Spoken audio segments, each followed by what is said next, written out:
There. I remember to remove starting soon this time. There, everybody. Sorry I didn't stream last week. I was very down, sick. Pretty much hurt to breathe, so there was no way I was going to be able to talk for 4 hours and do a stream. I'm mostly okay now. My throat's still a little raspy, but outside of that, everything's fine. Should be able to do a stream. So back to Legend of Mana. Thank you, Regals. Yeah, I'm doing much better now. Just hoping my throat can hold up to 4 hours of voice acting. Between streams, however, I did do a couple things.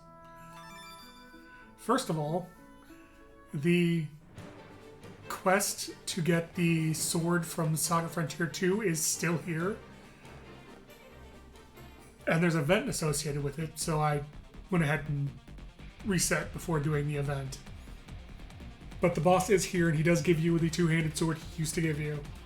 However, it's no longer named Flame Brand, and it no longer uses the sprite for it.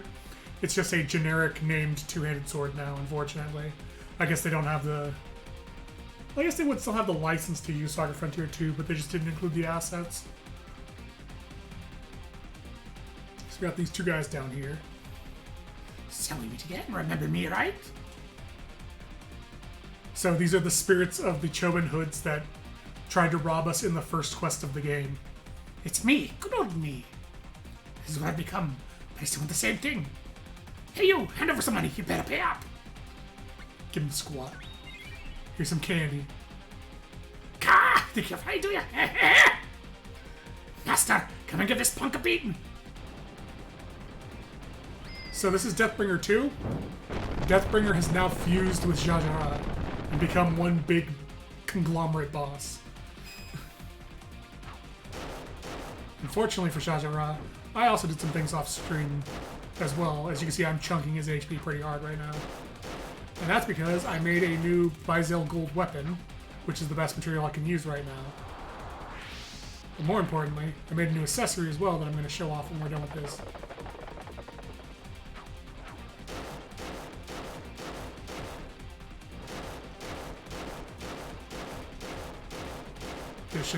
This should go fairly quickly.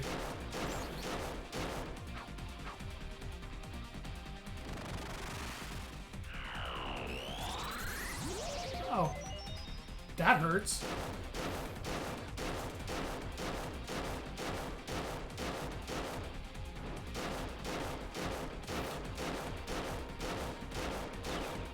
That's what I was waiting for.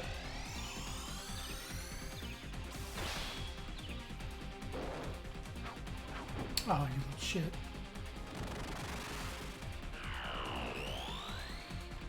There we go. And done. So yeah, that's Deathbringer 2. He's actually fairly hard, but I'm not level appropriate, but the equipment I have is a lot stronger than it should be. So yeah, the sword is now the Heishi Shorin. Nice little two-handed sword. So the other equipment I have that's important is I made the gold sword. There's not really anything special about it. It's just a gold sword. It has no real tempering or anything done to it. I also made this nice shell ring. You know, that shell ring has like 2 defense against magic, gives you some defense against aura, defense against petrification, which is one of the more annoying abilities in the game. Plus 20 to every stat. 2 Yggdrasils, which vastly increase HP regeneration. You know, just basic little ring. Yeah, and it also acts as a forbidden ring. So if I have anyone in the party, when I pick up XP, we'll split the XP with them. So I don't have to use the cursed ring anymore for that. But yeah, the ring's giving me plus 20 to every stat. I went ahead and just made that off stream. Which is why I was chunking Deathbringer 2 so hard. But yeah, I just wanted to show that off because I forgot there was actually an event associated with going to talk to him. And then you run into the Choban Hoods again. So I believe where we were was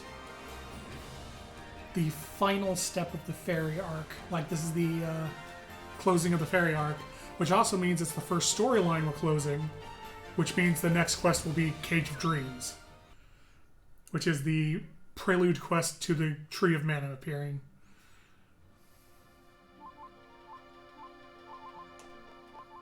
Oh yeah, I need to check my orchards. I say orchard, singular. I haven't placed the golden seed yet.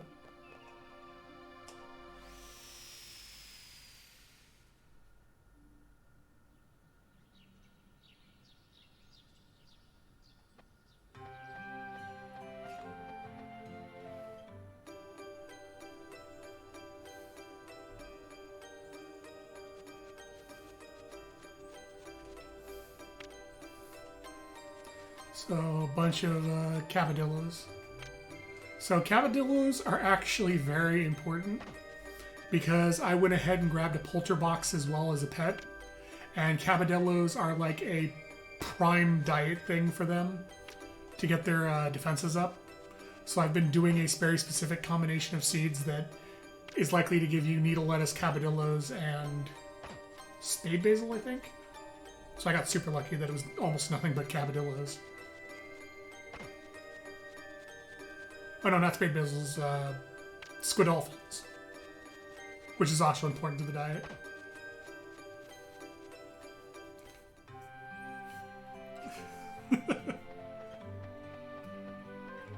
Yeah, because the diet for the first 18 levels on the Polterbox, you want it to be 2 Cavadillos and a Squidolphin to bump his defenses super high and raise his loneliness stat to make him more likely to stick to you, which means he's more likely to give you a synchro ability. Welcome, Vice.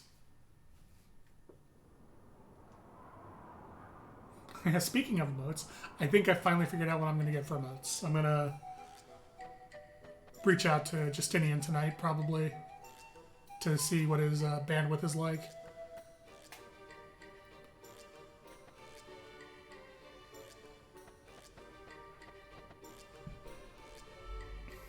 I also need to work on the sub emotes. Those I can do myself because they're going to be pretty basic. It's going to be a ascending scale of notes that have like a lightning bolt through them for discordance kind of effect. Heaven's Gate. Yep, this is the final quest of the fairy storyline. This introduces the dragon, the Worm of Light Leucemia. Descended to the earth and swallowed 7 cities. It burned to death after consuming a volcano. Its hard shell still remains centuries after its death. So that's all related. Erwin plans to revive the creature and bring chaos to the world once more. And that's the one. Justinian tonight. And why didn't you stop him? I don't understand. Why should I stop him? I love him. Allowing him to be free is what brings me happiness. But you shouldn't you stay at the side of the person you love? I was always with him. It was only our bodies that would fall apart. Aw. I still don't see how you can defend his actions. But in the land of fairies, you and Erwin can be together forever. Not for your own sake, do it for the world. Diana, these words will be my last words. Please listen. The Imperial soldiers simply fight because the Emperor tells them. The pirates steal because they desire what belongs to others. Who is more sinful? They're both stupid.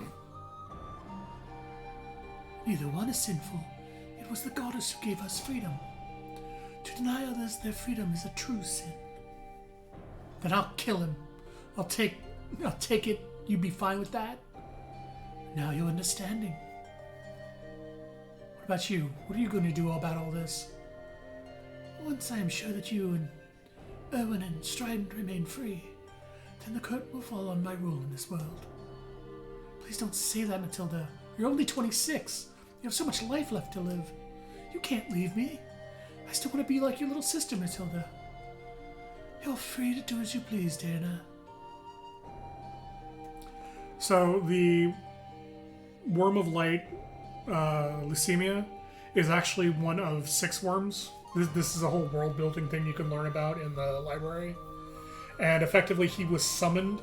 He's a corrupted Flammy from Secret of Mana slash Trials of Mana, there were 6 flammies of light, one for light, dark, earth, water, wind, fire, and over time, mages use something called the Eye of Flame to corrupt the flammies into worms.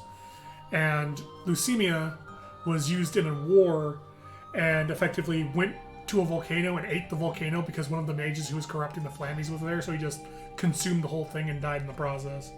Do you need my help? Yes. Then I'll go with you.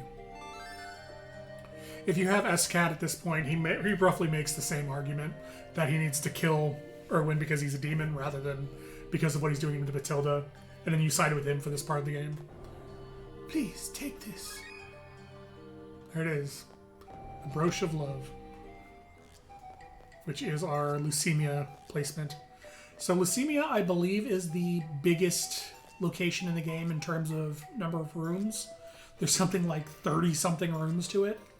But thankfully, it's also incredibly linear, so we're not gonna. There's only like 1 or 2 rooms that like break off for a single step. So it's a long dungeon, but it's really hard to get lost in. No, not that way. Yes. Also, it has one of the cooler intro movies for when you place it.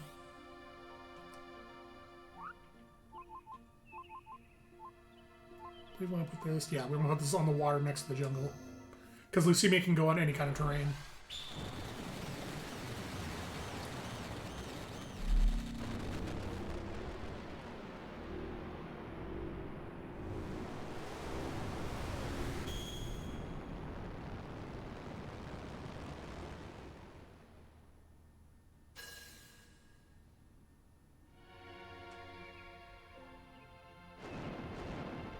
And to get there, you have to take the Cancun bird, because you cannot go there directly since it's floating in the air.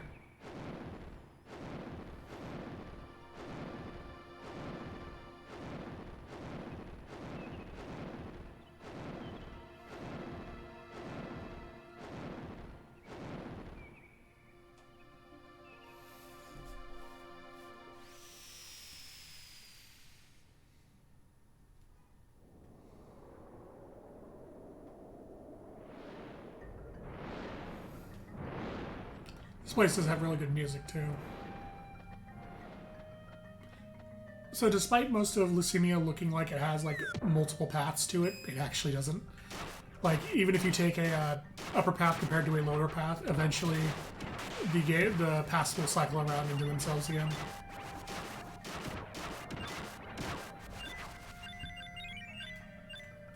Gimme. And yeah, the cockatrices and the boa constrictors and stuff are the reason I have petrification resistance, because this gets really annoying if you can be petrified. Yeah, there's that fucking music.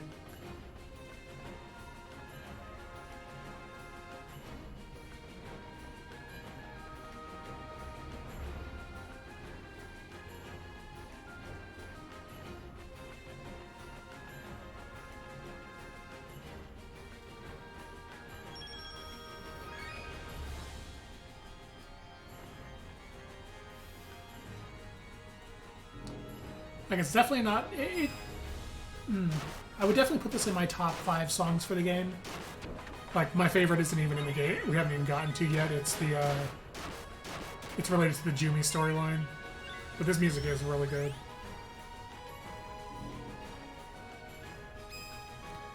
Feels very epic as it plays. There we go.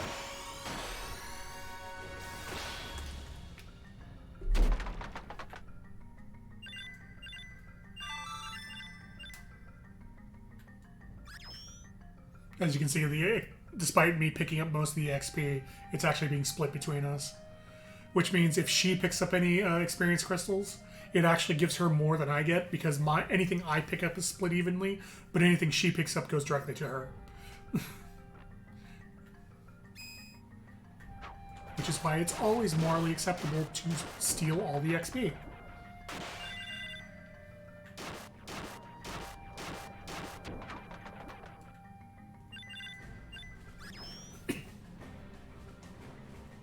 Like Daniel's Organaton, despite it has a despite it all kind of energy. Yeah.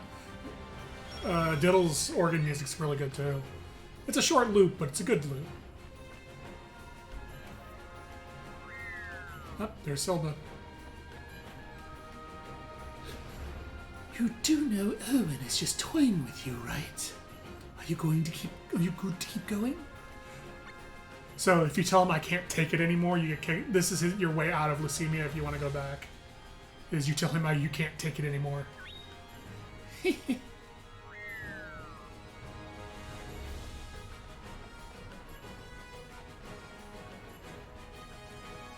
I just love the kind of epic trumpeting in the music and the... What are they called? I don't know. I don't remember what the instrument's called. It's a. You see it a lot in like Jamaican music. It's like a large. It looks like a giant wok with two padded drumsticks. Effectively, what's playing right now. Because it's not quite a xylophone. It's actually closer to the giant half circle instrument.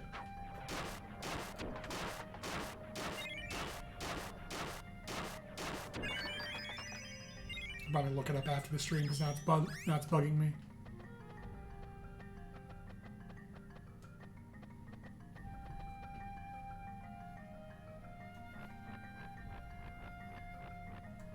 Nope, not that way.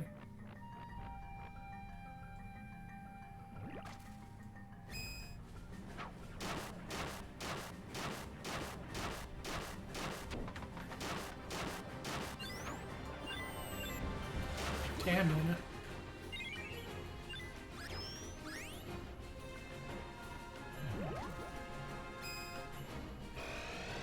Cutting. Gotcha.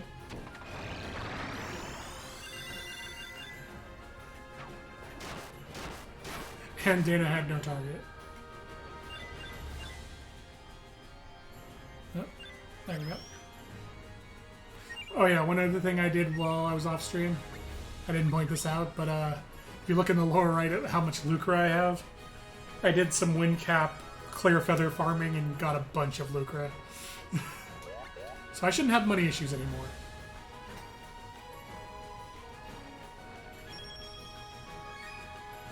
Oh, sweet, that's good for tempering later. I could have technically made some really powerful weapons off stream, but I didn't want to trivialize the game too much. I'm gonna stick my tempering to when I get the Athena alloy, which is the strongest quest-related material you can get.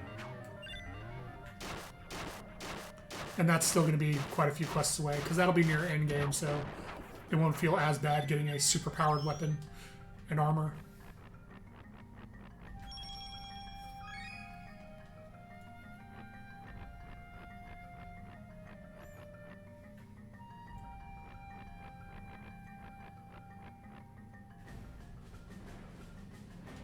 Alright. We should be getting close. I think there's 2 more outdoor sections before we've gotten to the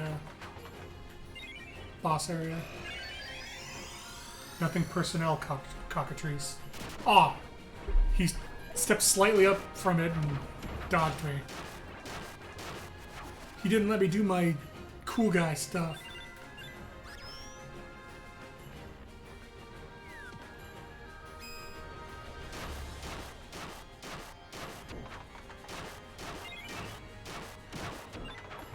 Guess I don't get to be a cool guy. Alright. I was hitting that, Dana. Ooh, Grave Dirt's actually good for stuff for forging, too. Alright, up and out.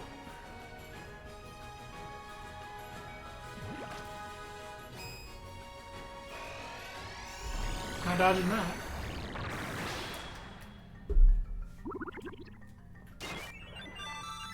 Dana, you bitch!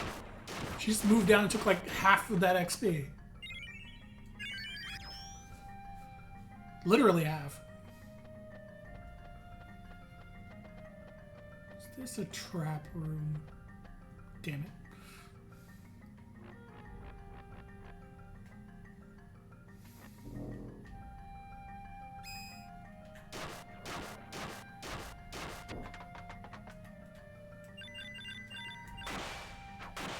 That's really the only downside to using the Forbidden Ring is just if you don't grab all the crystals, the NPCs get more than you do.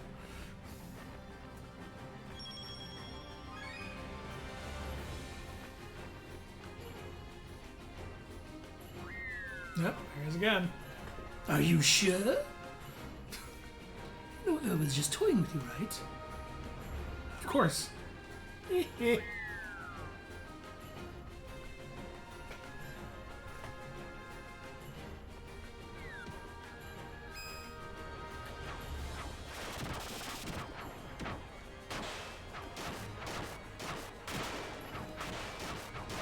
can't petrify an 8.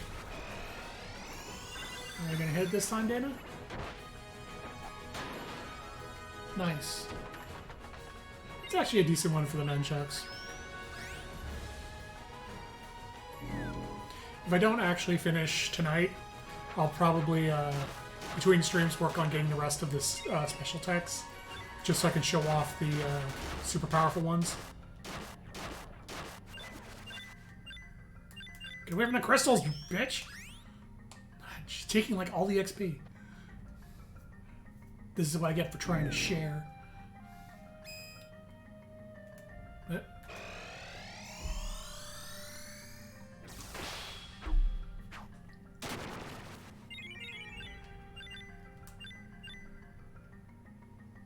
Candy!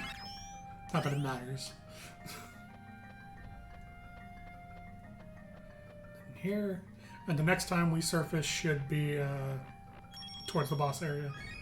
Is XP or drugs? You don't decide. Look, there are small crystals that you can grind up to have a good time, so don't worry about it.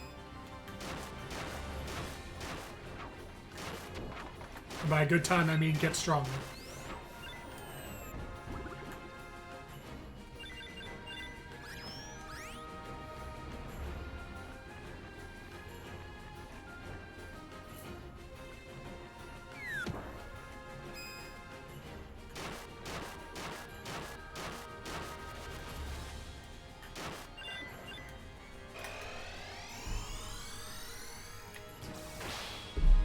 Hitting my STs a lot more often than I normally do because I'm drinking water while they go off.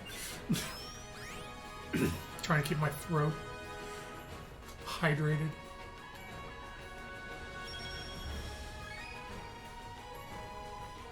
Ooh, that's actually a really rare item that's good for crafting as well. Alright, here we go. And this should lead up to the boss area.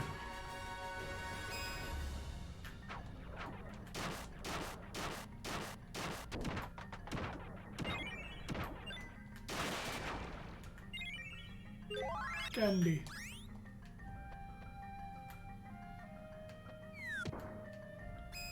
Oh, I forgot about these dudes. The Chimera Beasts.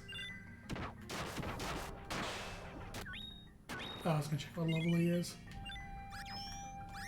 Ooh, marble. And boss time. One of the better boss things, too.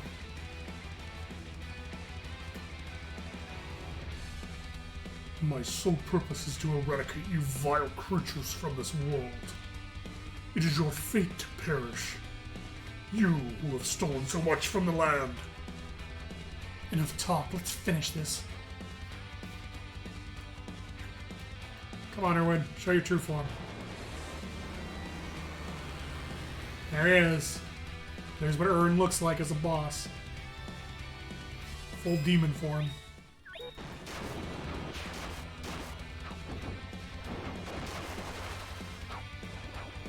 Get behind him. Get behind him.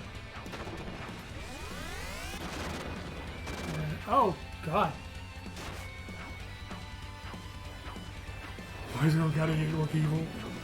Well, I hate to tell you this, Rivals, but it's because he's evil. Oh God, I forgot about that special. And you can get hit multiple times by that thing, so he can really chunk you out if you're unlucky.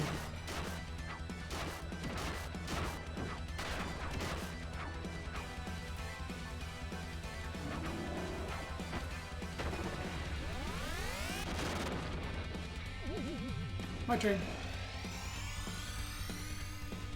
Did you? Oh, you just went into a second ST immediately. You piece of shit.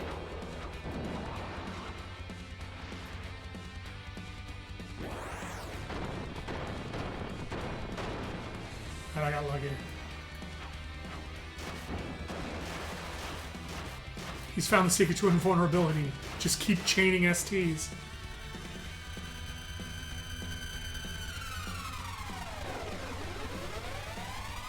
Oh yeah. Enjoy the you killed a storyline end boss animation.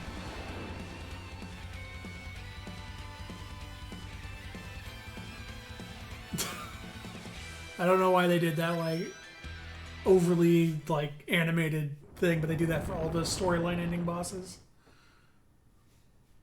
So we're sure Dana's a fighter. She's just on the floor. Look, she took lessons from a Dragoon.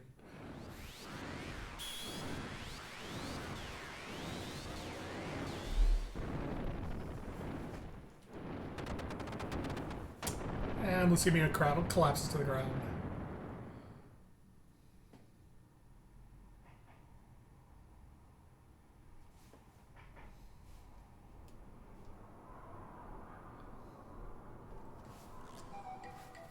There's the Cancun bird.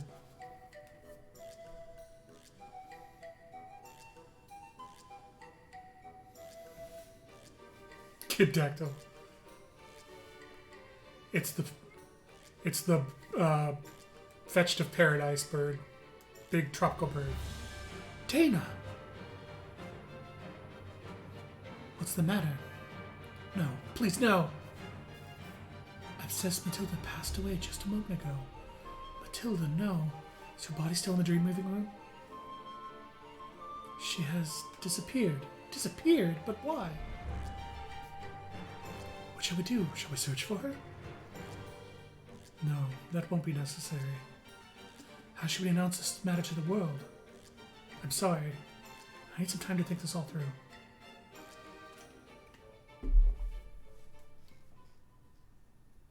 Don't worry, that's not the last we'll see of the Fetch to Paradise. Oh, and Erwin's presence has vanished. Did he die? He was supposed to be the one who would annihilate humans. Do you think so? Maybe Orin-1's about to go extinct. Us? That is right. We were so caught up in memories of war, we forgot who we really are. Traitor! You expect me to believe that? Yeah, so the fairies have a really interesting backstory if you look into the world's lore as well. Hey, Mr. Big Shot, the spirit's wandering around without permission. Tell me what to do. Let them wander. They do not cause any trouble. Ah! You don't care about a thing, do you? Sir Oberlin? Hey, who the heck are you? Have you received the baptism of flame? Welcome, Matilda. Have you agreed to Selva's proposal? It would be my pleasure to join you. I'm not advancing these, by the way. They auto-advance at that rate. Don't ignore me! All the final cutscenes advance on their own. Well, Matilda, you need not look so old anymore. No one will be hurt to see you like that.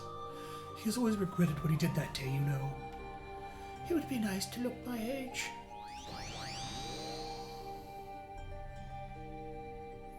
Is Erwin here? He's down in the lower levels. May I escort you to him? No, I'll go by myself. Erwin. And this is where we find out Erwin's just kind of a jackass. Hey, newly undead, welcome to the Underworld. Who's that you got a phone?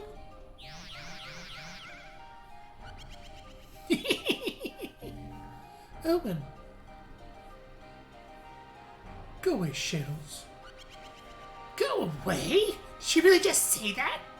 Cheese girl, who are you to tell us where to go? I am the universe, and I said begone, Shadows.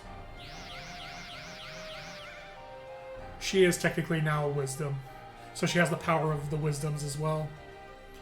What just happened? That was a simple spell, so how does it feel to be dead, Erwin? I'm more surprised by your powers than my own death. Well, actually, that was the power of the universe, not me. Our souls can create anything we desire in an instant. just like a god. You can do it too. All you need to do is wish for it. I'm a demon. All I desire is to destroy. That's not true at all. You helped create me. All my life, people were molding me into someone I wasn't, but when I met you, I could start molding myself into the person I really was, the person I really am. Matilda, your presence has long cast a shadow on my heart. If I could be reborn, I would do so again as a demon to drag the world into chaos. I need to free myself of a spell named Matilda. Your soul can make anything you wish come true. I'm here not only because I wished for it, but because you did too. It is unfair to... This unfair world sought to destroy is about to end. Our souls are the architect of it all. Matilda, I dare not embrace you, for your frail body would break if I did. Don't worry, our earthly bodies keep us caged no longer. Nah. And he just throws up the peace sign and fades away.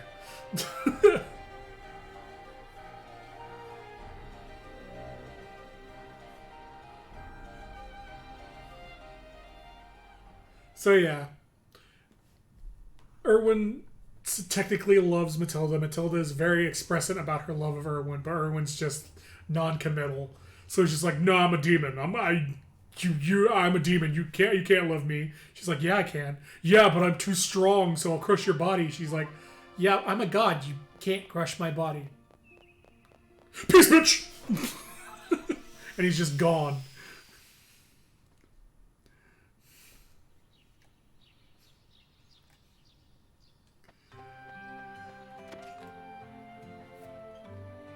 Well, I hope to see you again.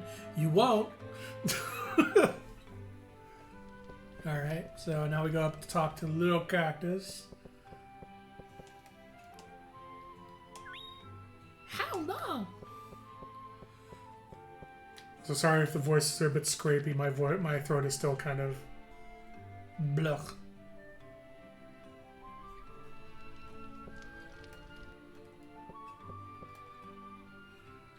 Let's see, that was Heaven's Gate. Heaven's Gate. A big snake. My master walked in on the side of snake and went up to its head and fought a demon. Do you think I believe that kind of story?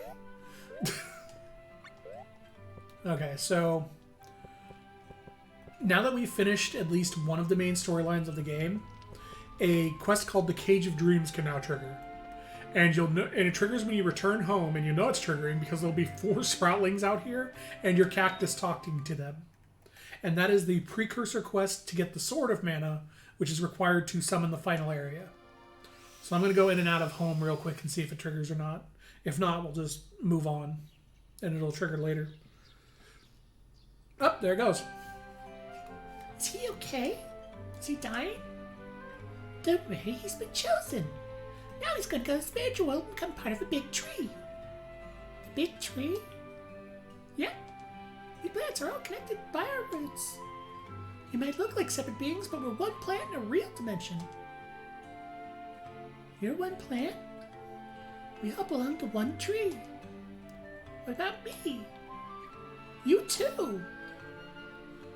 I didn't know that. Many plants join the big tree in the spiritual dimension. The big tree will be revived in this world. So what they're referring to is all the Sproutlings are technically seeds of the Tree of Death. Or, the Tree of Mana, which is actually the Tree of Death. Because the Tree of Mana was sealed away after the Second War to prevent the mages of the human mages from abusing its power to just become all-powerful and kill everything. And so the Sproutlings are the Tree of Mana kind of sending seeds out to try to get itself pulled back into the world. And so the Cage of Dreams is what triggers the Sproutlings to all start returning to the tree and pulling it into this world. Oh! Hey, little cactus! No problem. was chosen because your imagination filled him with love. There are a lot of Sproutlings, but we're all connected. He's me. If he's going to become part of a big tree, then so am I. Love is what we plants need the most. Thank you for your love. I hate you, though. I hate Sproutlings so much. But you're not wrong. It is kind of just a death cult. Because they sacrifice themselves to summon the tree. I saw you. I saw you standing out there. Don't you act like you're normal. Don't act like you're just a plant.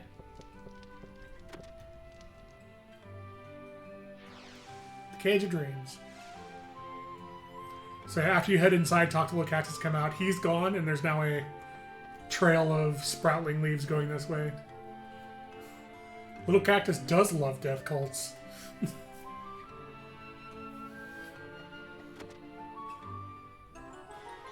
So Pokél and Nunezak will be here. So Nunezak, the stained glass character, has a really interesting backstory. Because between streams, I also read all the world lore in the library. He is an incredibly powerful mage from the First War, who effectively went through the dimension to where the tree was and tried to control it. And as a result, a different mage trapped him in that dimension behind the stained glass window. And so his body is trapped in the other dimension, and he can only communicate through the window he was trapped in. So he's still fairly powerful, but he can't access all of his powers because he can only come back through the window. We have no use for the mana tree. I cannot do what you demand. Just bring back the Sproutling you hid. It was supposed to pass to the spiritual tree and become the mana tree. Oh, please help me. The sorcerer trapped the Sproutling in a dream using dimension magic. Now the Sproutling won't be able to become part of the mana tree. The Sproutlings should remain as they are. They should not become part of the mana tree. I have borne witness to the ruin that befalls when people vie to harness the tree's power. Which is true. He's like 500 years old at this point.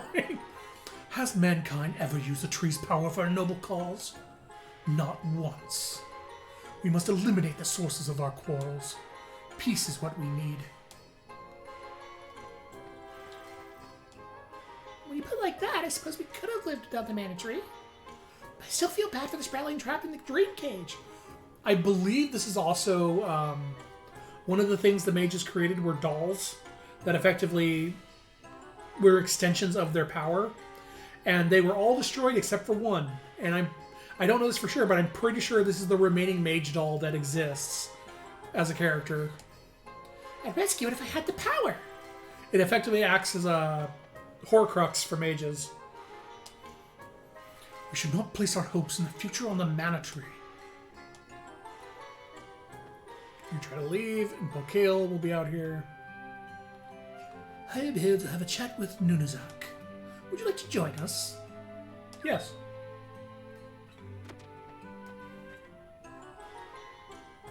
Greetings, Nunezak. It's been a long time, hasn't it? I believe Pokél's the one that trapped him in the other dimension. Sir Pokél! The time has come for the sprouting. Let it go. Do the wisdoms want war over peace, Sir Pokél?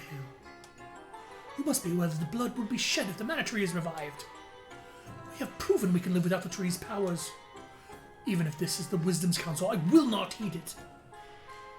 The mana tree may not be a necessity, but it brings many blessings to our lives. To draw a parallel, love may not be a necessity, but even you understand its blessing. Do you see what I'm saying, Nunezak? But some harm others or steal to retain those blessings. When we desire nothing in our hearts, only then can we be at peace. We will be better off without the mana tree in our lives. Nunezak, the world you see is only part of a vast universe. The mana tree is a source of unlimited power, but what it really does is remind us that the true power is found within. It's not the materialistic wealth that's missing from our lives, it's emotional wealth, love. Love? Love is power. Give it to another and you will bring them bliss. Criminals, friends, strangers, even yourself. Everyone is reborn when you forgive, love, and understand. Your wisdoms are merely masters of trickery with words. Nunazak, you believe that fools outnumber the wise, and you think that you are at war with the fools. But you are fighting a world of pessimism that only exists in your head. None of the creatures that the goddess created are truly fools. All you need to do is believe it, and your words will become the world. You are preaching a dream. This is not reality. Villains like the Deathbringer will surely come for the Mana Tree. Actually, Nunazak, I've killed him twice now. I don't think he's coming back. And when they do, I will have to teach my pupils about true conjuration. Oh yeah. By the way, Deathbringer was effectively the best knight that ever existed. He existed in the first war, and he was an unmatched swordsman, and then resurrected during the second war because he was an unmatched swordsman, and then banished to the Bone Fortress when they were done with him. The world will return to an age of darkness. You speak of the past as if it were the present. Do not waste your life away thinking everyone a fool, Nunazak. Do you think that God has created this world only for us to suffer? We are all fools, Pukale, every last one of us. If that is what you believe, then that is how it shall be. So Pukale, wait! I am but an old magician. Please, lead me through this world with your supreme power and wisdom. I trust you to do whatever you believe in. Even if you decide to destroy this world, I shall pray for you. Sir Pukale.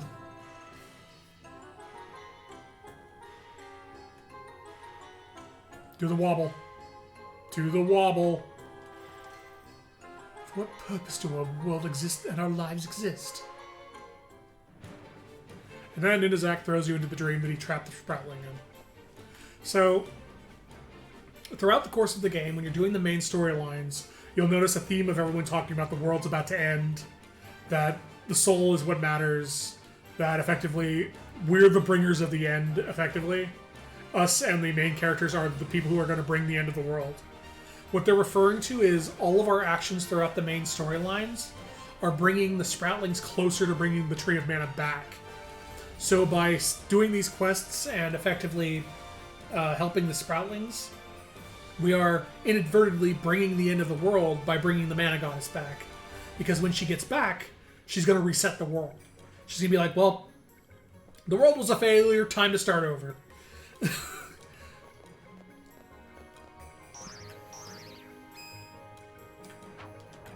And effectively that's the wisdoms being impartial gods, especially what you saw with Pukale, is they can't interfere. So he's just giving his ideas, like, well, do what you want to do, man. Just know that you need to believe in whatever you do. And I wouldn't say it's a good... I mean, I'm not saying that's what you're doing is a good idea, but I can't really stop you. Bit cringe, bro, but you do you. And Pukale's just like, I'm not cringe, I'm not! It's like Nunazak. Nunazak's claiming he's not cringe, and then sends you in here to get the Sproutling because he feels bad.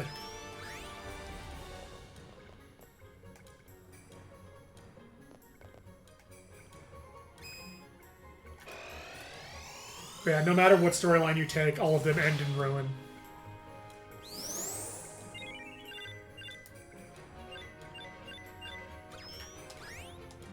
Said the impartial god. Also the impartial god, Lamau.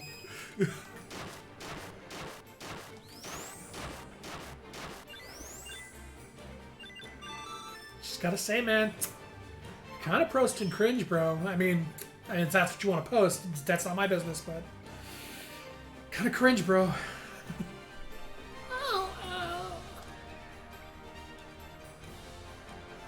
Huh?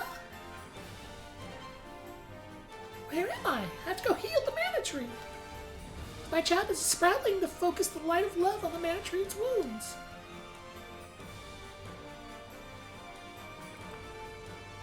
Strident, take this sword, close your eyes, and imagine. Sword of Mana. So the Sword of Mana is the final area. Huh? Imagine stabbing the little sproutling. Just go to town on him. Take those leaves apart. Exactly.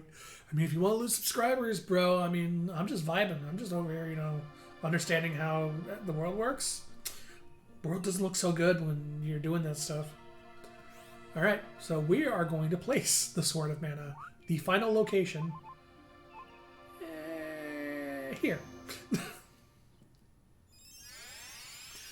So the level and the enemies and everything and the difficulty of the final area is dependent on how grown the Tree of Mana is in that little indicator in the upper left. The more it's grown, the harder the enemies here will be.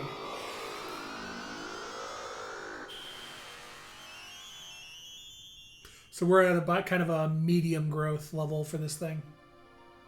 So yeah, this will be the final dungeon. This is the last thing we're going to be doing.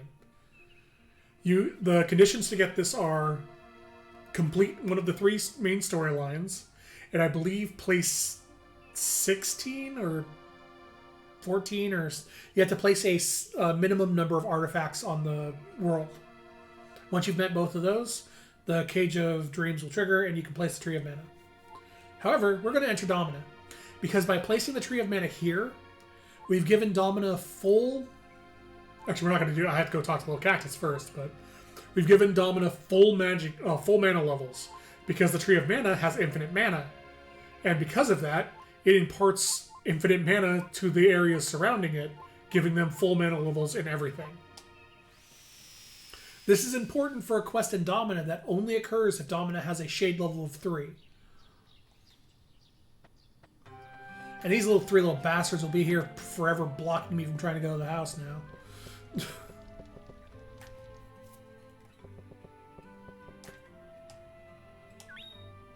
Little sproutlings.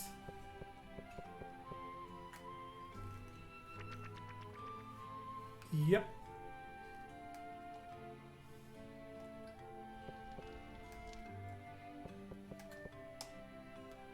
Where is the Cage of Dreams?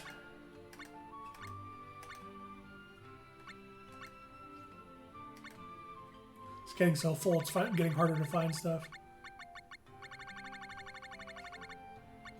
Cage of Dreams. Grandpa saw us hit a sproutling in his dream. Wow, that grandpa can really do amazing things. I wonder if I could do that. Little Cactus, no. Don't try to hide things in your dreams. Alright. Not yet. First. There it is.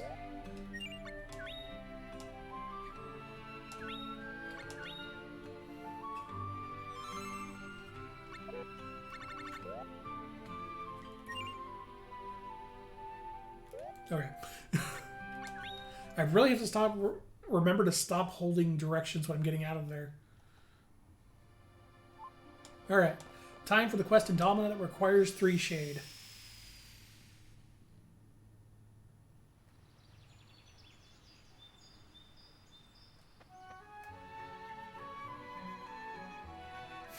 I'll take 3 of your leaves. When they regrow, I'll be back for more. Oh no! It's me! And I'm robbing sproutlings of their leaves. Seeing double.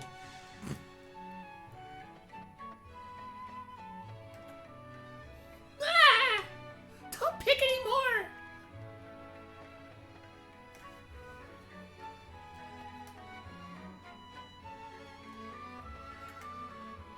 Everyone's soul disappears eventually, but sproutlings don't have souls, so we always stay. The poet Bukale said so.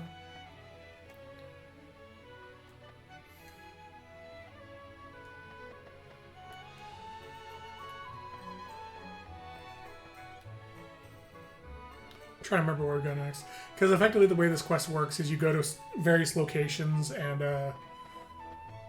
you'll see your clone do it. Ah, there it is. Thanks for the 2 lower rib leaves. I'll return when the new ones grow back. Little Cactus, why you're learning transmutation spells? Why would you want to learn Pioneer Shift and Clone? Oh no. No!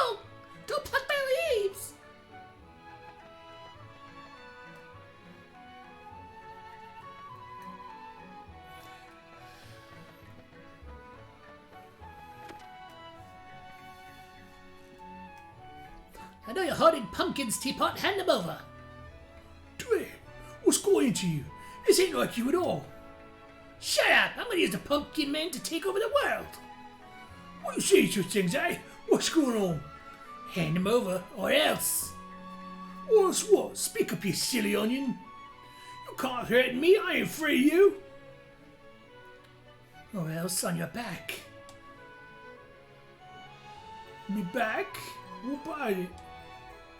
On your back, I'll make an anthill. Ain't you?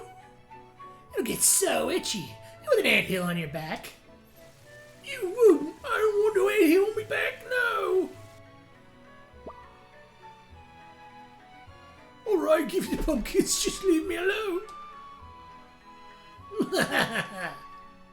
Please, no heels. Ah.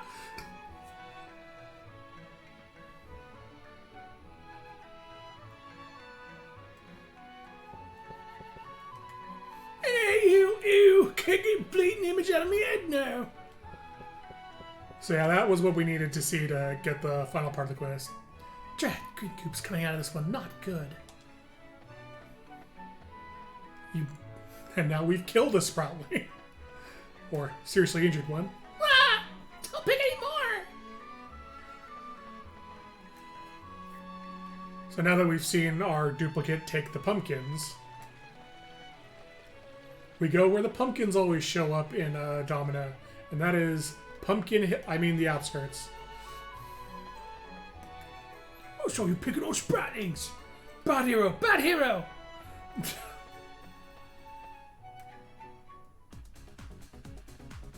You've come at the perfect time. I'll defeat you, and then I shall become you. Because you're such a... Because I hate you. How do I say this? I'm your dark side? Yeah, that's it. Your dark side. Of course, I don't understand why I'm your dark side. It's like, I can't help feeling sorrow, but I don't know. I feel like I've lost confidence in myself these last couple of days. And it's actually a Shadow Zero. At any rate, you're going down. Bring it on.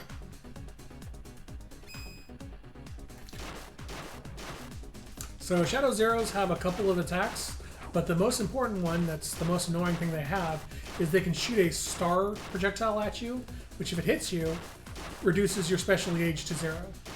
So, there we go. This should kill him.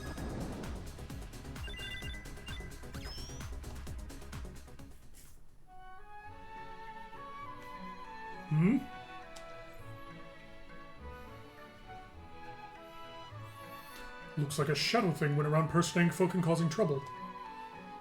It boiled up the Sproutling leaves and grew an evil pumpkin patch. What was going through the thing's head? You what? Pumpkins? Impersonating people? Pumpkin patch? Huh? Tipo, do you have an idea what went on? Tipo? So it wasn't a duel, it was a blatant phony. Blimey, take heavens, it wasn't really him. Tipo gets the short end of the stick a lot. Oh hey, it's time to do the quest that you can permanently lose by blowing up Pee-wee.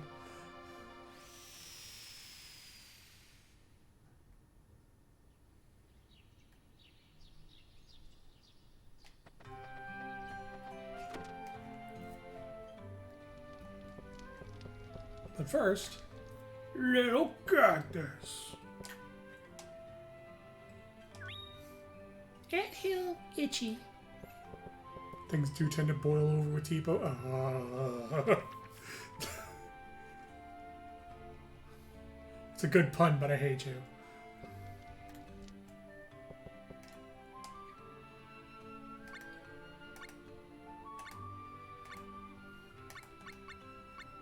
Sand double. A tiny weirdo did all sorts of bad things today, and now a lot of people got scratches on their hearts. Little scratches on people's hearts will be gone if they pat them from behind, but the humans don't know that. Oh.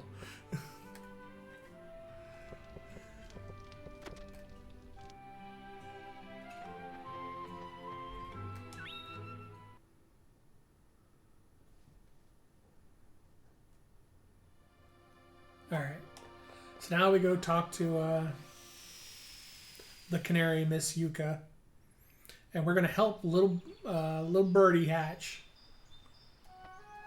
instead of blowing him up.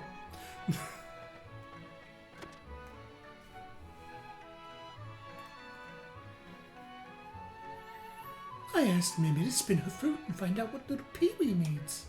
She told me Minos bronze, baobab wood, animal hide, topple cotton, a flat seed, a citrus seed, rotten meat, and sulfur. Please help me find them. Oh no. I don't think I have sulfur. Or a citrus squid.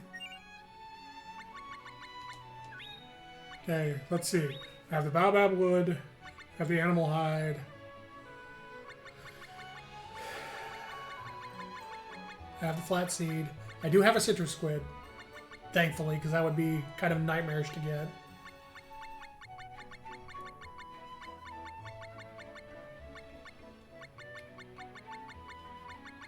I have rotten meat.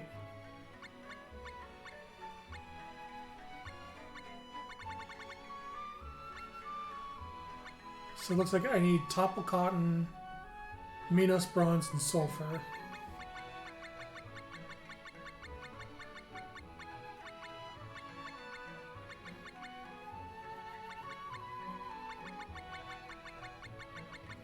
Yeah. So thankfully, the things I'm missing are all things you can buy from shops. So I just need to find the material shop that will sell me these things. The material shop for this area is in here.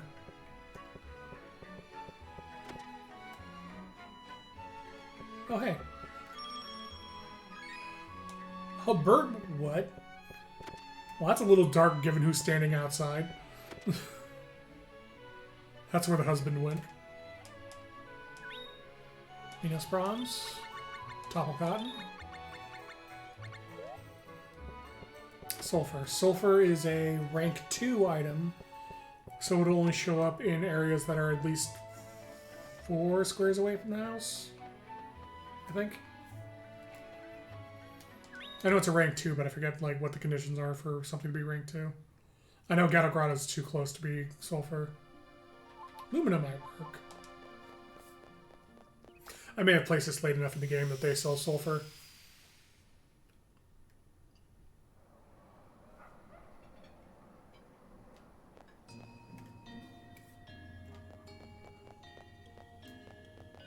Fucking duck bears.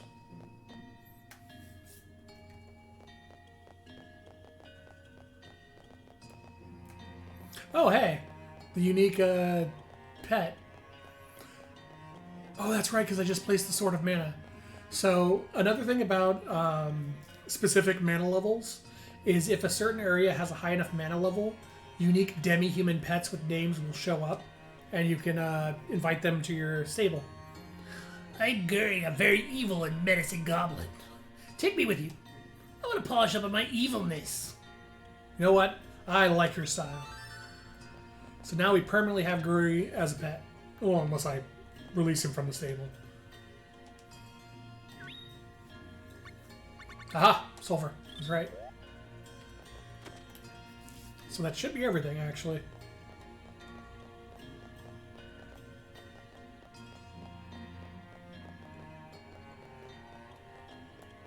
No, it's up this way.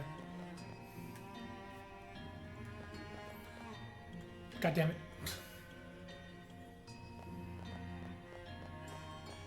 I believe there's a total of 5 different demi-human pets you can find, though I can only collect 4 of them because I still need my 5th spot for the poultry box.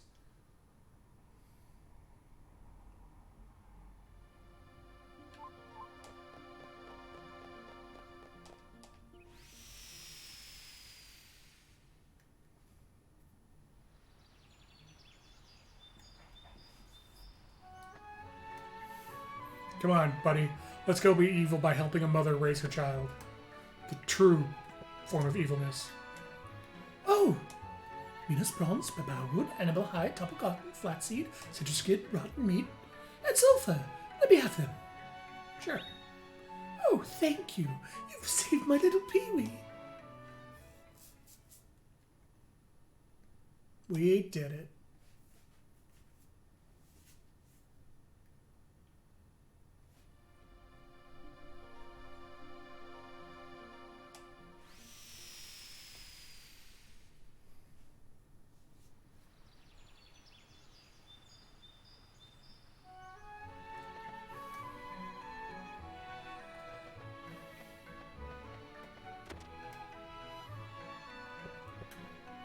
Welcome to Mana's Blessing. I'm Miss Yuka, the owner of the inn. Oh, there you go. Pee-wee's now hatched. And you get a revive ring from talking to him. Oh, little Pee-wee is so sweet.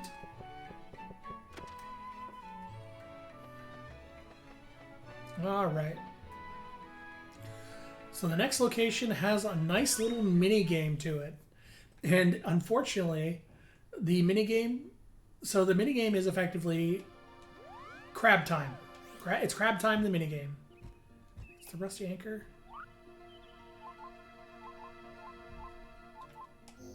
Yeah, I think this is it.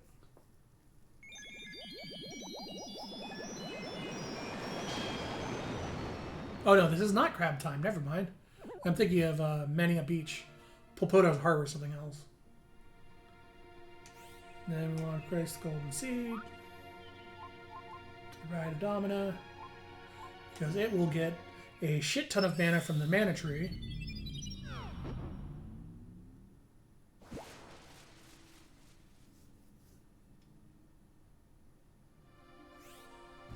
And then we place the torch coral.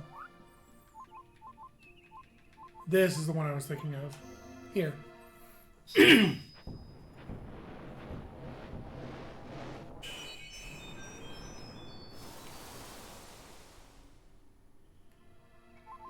So these two locations are required for a small sub quest chain we're going to be doing.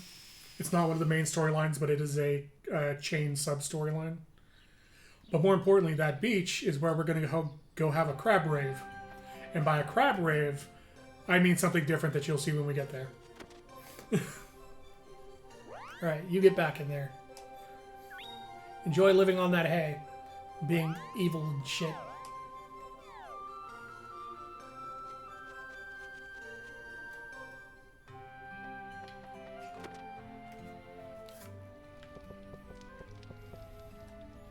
Now, before I forget, go to our little cactus. Yeah, Pee-wee.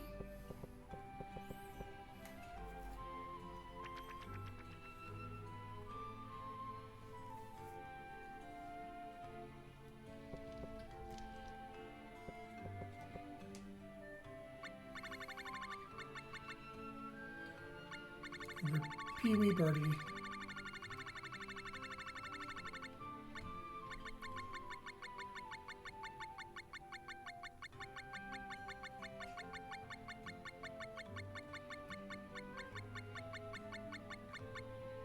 Oh, it's the final quest on the list. Look at Verdes, Yuka. There are too many things and people not involved in my life out there. That doesn't sound like a good thing at all. It's okay with me, but everyone else okay with it? Wow. Oh god, Little Cactus is having an existential crisis. Maybe I should stop telling Little Cactus stories.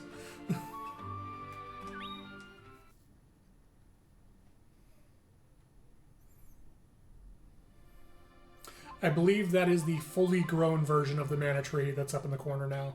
When it has that like blue hue around the outside of it and it has the vines hanging off of it. Alright, so when I step in here, a quest is going to start called Summer Lovin'. That quest is slightly unrelated to the other thing I need to do in here, which is Crab Rave.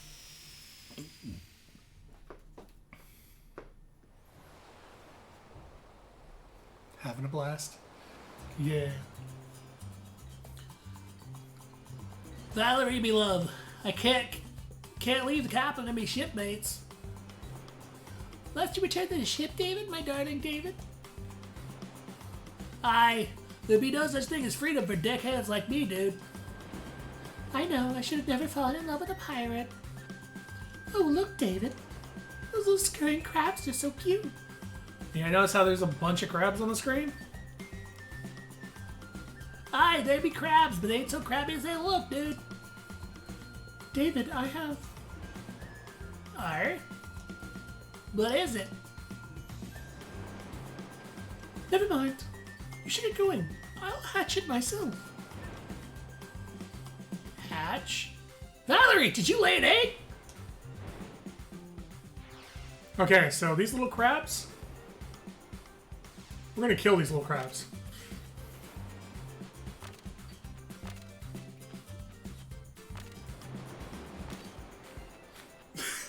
So the secondary part of this quest is there's, I think, 28 or 32 crabs that can spawn throughout this area, and if you touch them, they explode.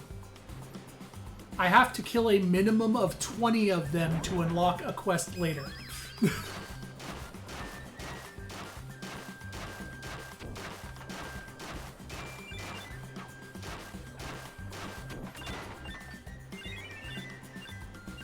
And yeah, it's kind of fucked, but I have to do it for all the quests.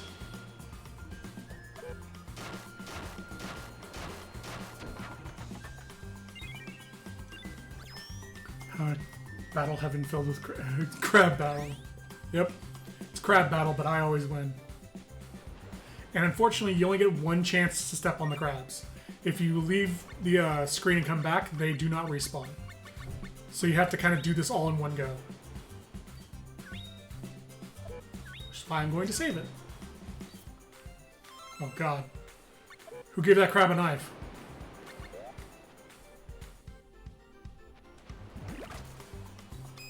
These crabs do not count.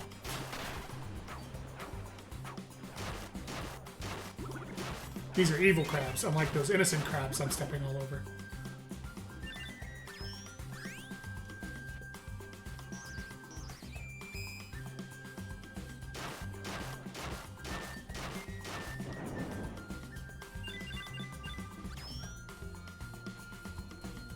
I believe the next screen is another crab screen. Oh nope, it's the cave. It's the next crab screen.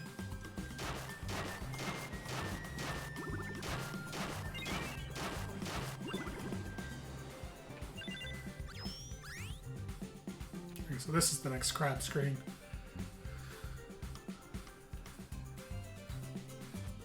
Gotta get ready because they are around for a limited time. They will run off screen eventually. No, you don't. Got you. And I believe one... Yep, there he is. I believe if you wait, one more will run in as well. On one of these cave screens, there's if you wait about 30 seconds, another crab will just run in from one side and come running and just immediately run out. Not this screen, then. But yeah, minimum 20 to unlock a quest later. Which is why we're doing it. There is a final crab at the end who tells you how many of his brethren you stepped on and gives you a title for it accordingly. I believe the highest I've ever gotten was 31, which is Harbinger of Darkness.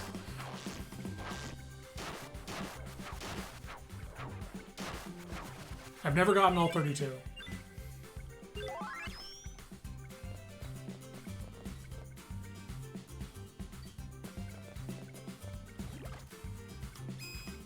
Oh, it's one of my favorite enemy designs. And now it's dead.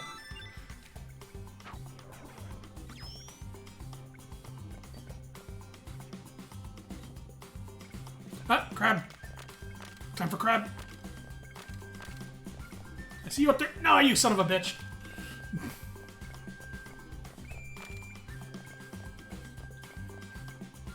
Wait in here and see if any more spawn.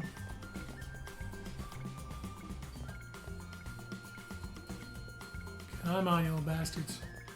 I know there's more of you.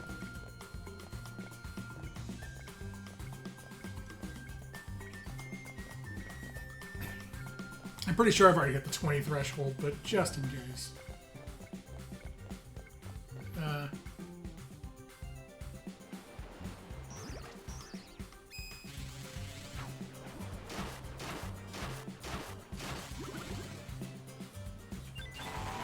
Ow, you little bastard.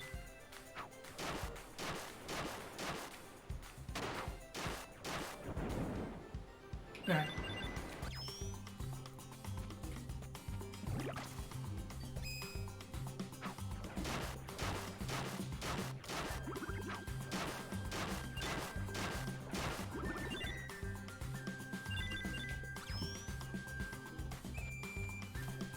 I think there's one more crab room. Maybe not. That might have been it for the crabs. Guess we'll find out.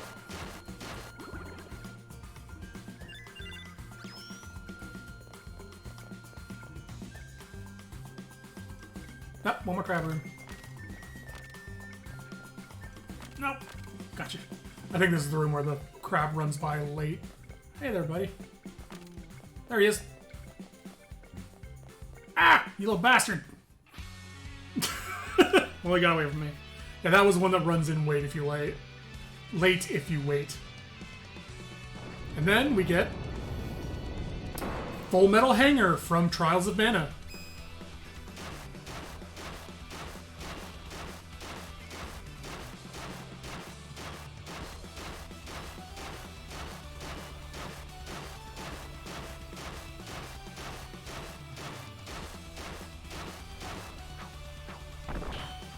There we go. Damn, I almost got him. So, very similar to Trials of Mana, as he takes damage, he starts losing his eyes, which is why you saw him, like, glitching back as I was comboing him. And that's because the game is trying to remove his sprite out of my combo to run the eye removal sprite swap. But if you can stay close enough to him, you can actually combo him to death without him losing any of his eyes. I almost had it, but that final jump did it to me.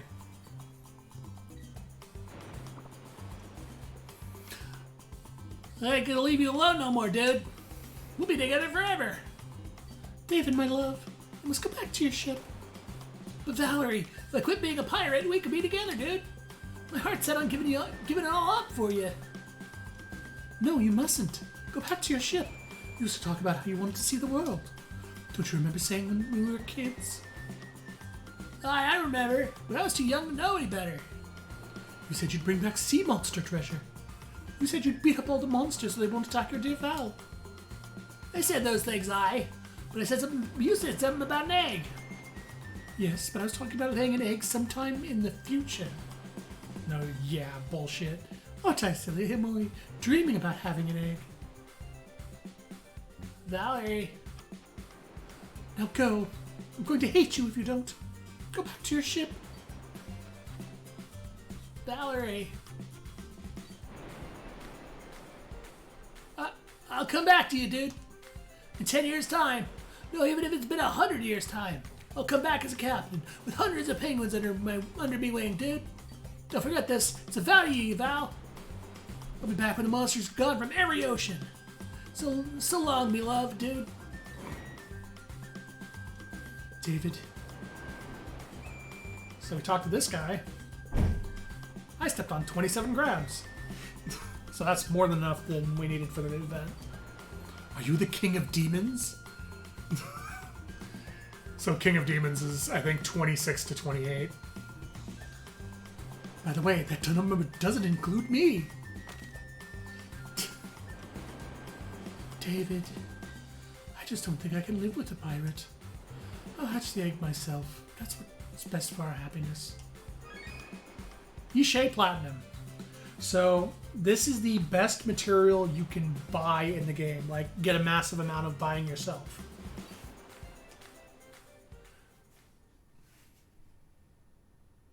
Crab. Look at him. He deserved to be stepped on.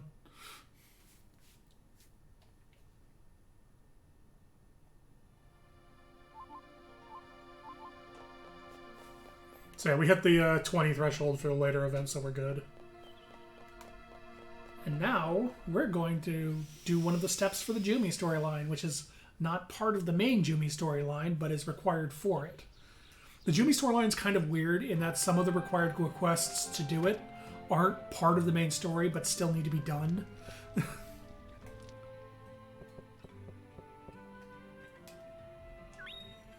Crab bashing? Oh no, we're teaching Little Cactus violence again.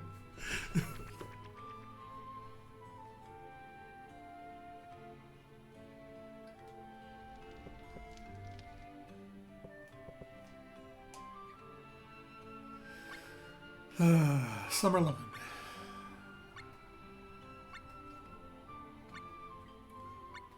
There it was. Clobbering crabs at the beach. That sounds like fun, but I feel bad for the crabs. Surprise lesson of the day. Penguins can fall in love. Oh no. Look, little cactus, do as I say, not as I do. Oh, it's not yet, okay.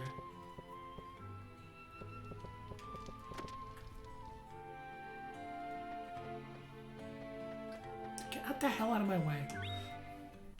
Fucking little plant bitches. Alright, Popoto Harbor. Time of the return of the inspector.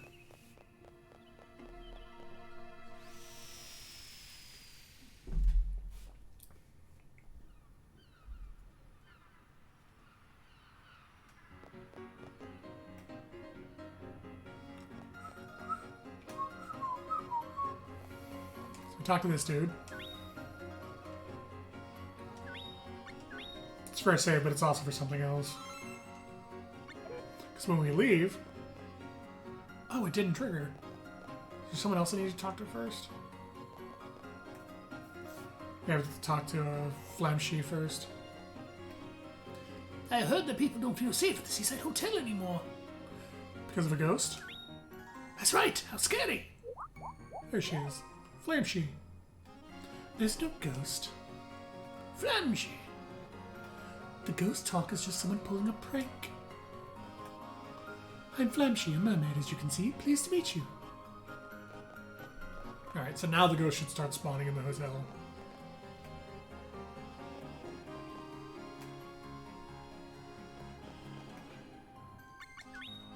Is it you? Welcome to the Seaside Hotel. Our security is top-notch. Inspector M. Boyd is on patrol. I look forward to serving you.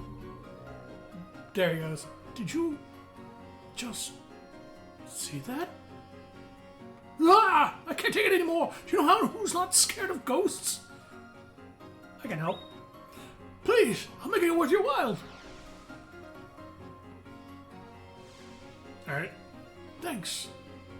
So now we go talk to this guy in here. And now the ghost will spawn whenever we leave that room.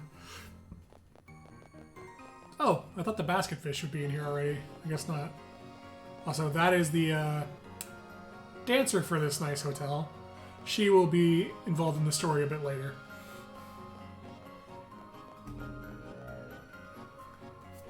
Ah, there's the inspector. Inspector Boyd on duty.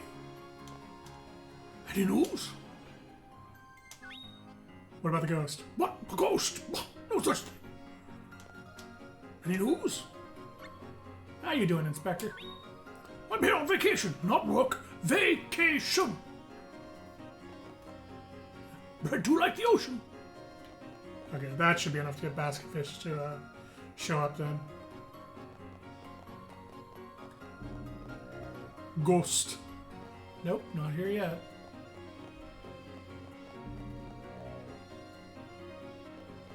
Where the hell is the basket fish?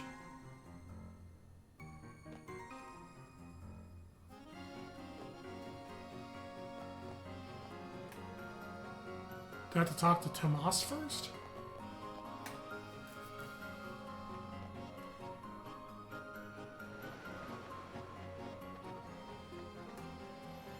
Oh, Thoma, sorry. I am Thoma, Imperial soldier.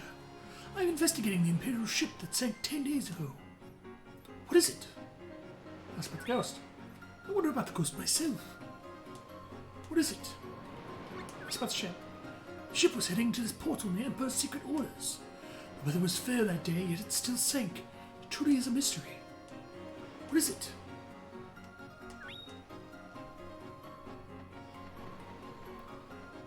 So what I'm trying to do is I'm trying to get an NPC called Basketfish to spawn. And effectively he's the main part of this storyline. Because he's kind of a lech. Not even kind of a lech, he's seriously... Up there he is. Don't get fresh with me, I'm not like you commoners. Seen the ghost?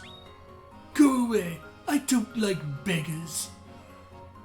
Shoo, shoo, shoo. Yeah, he's kind of a dick. Why, it's Mr. Fish.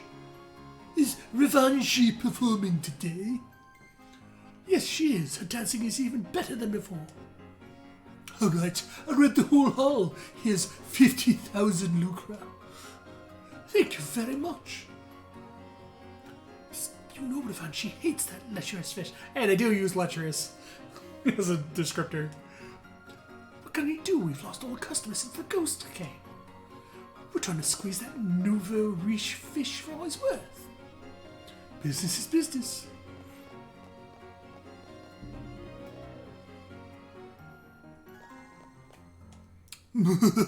I've rented out this whole place. This plant is mine. This counter is all mine. Man, the whole lounge is mine. Of course, you're mine too. Ugh, leave me alone, you creepy fish.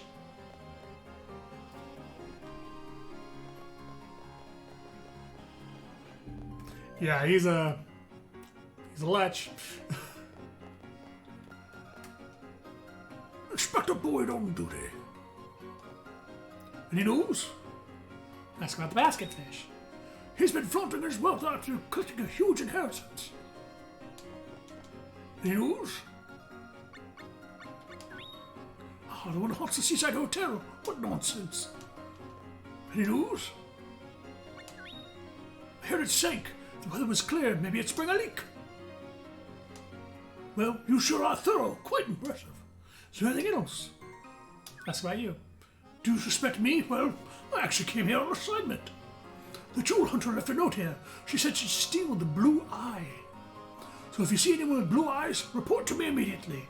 And this is why it's required for the Jumi storyline, because it involves Sandra. Okay. Oh no, wait. Did you find anyone with blue eyes? So it's not the mermaid. Flam, she has green eyes. It's not the dancer. She has yellow eyes, I believe. It's by default the soldier, who you couldn't see the eyes of, but it's not the other two options. What? The Imperial soldier? I'll have to investigate that. There we go.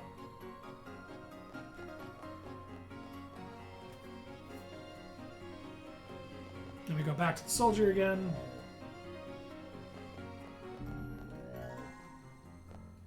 Whoops.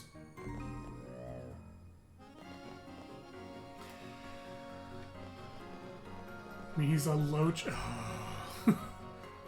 Such a locherous fish.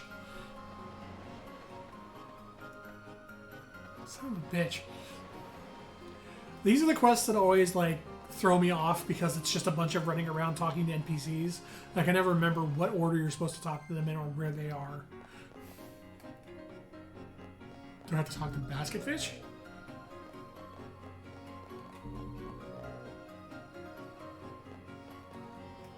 I've rented this whole place out. Yes, yes, of course you have.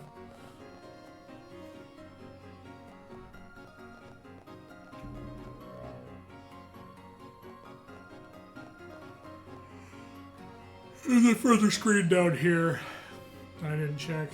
Oh, there we go. Oh, look who else is here. It's Gilbert. I am Jamal, Imperial soldier. Do you have any information regarding the shipwreck? Unrest mates you at your own risk, dude. Right? You may be correct. Wait a second. I don't know if this would be true, but the big guy goes by the name of Basketfish. He says he sees everything that happens under the waves. Basket... what?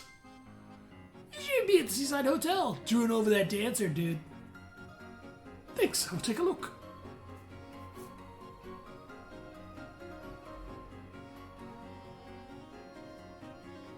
Okay, so now I have to head back. Because you do not want to talk to Gilbert yet. If you talk to Gilbert now, you start Gilbert's next storyline, which overwrites this storyline. Basketfish, huh? What a stupid name. No, stop! I'm with the police. Here's my card. Inspector Boyd. I've discovered a clue connecting the Imperial ship and the Hotel Ghost.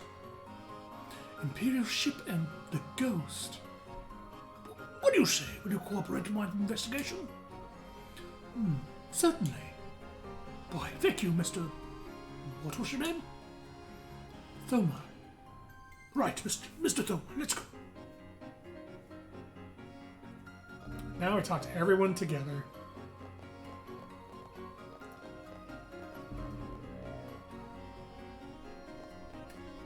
I'm busy right now. I am Thoma of the Imperial Army. Do you know something about a shipwreck? I don't know anything. Leave me alone. Say, I heard you're very wealthy. That's pretty amazing. I also heard you inherited an incredible jewel. May I see it? I don't know. It's called the Blue Eye. It happens to show everything that happens in the ocean. I must see that jewel. Please tell us how the ship... No. I want to see the blue eye too. All right. Up. There's that characteristic shine that's contuitive with one thing. Wow. And then Basketfish is kidnapped. No. Then the blue eye shows what happened to the ship. We have received orders from the Emperor to acquire the ultimate firearm. We may find important clues as to whereabouts in Pulpoda. If we have permission to use force, if necessary. Failure is not an option, men. Yes, sir. Back to your posts. Captain Thona. What is it? A sea hag is fast approaching. A sea hag? Shield your ears from its song, then.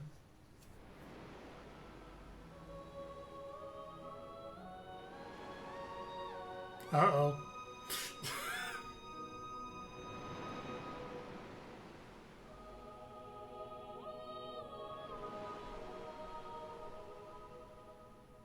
And that's what happened to the ship.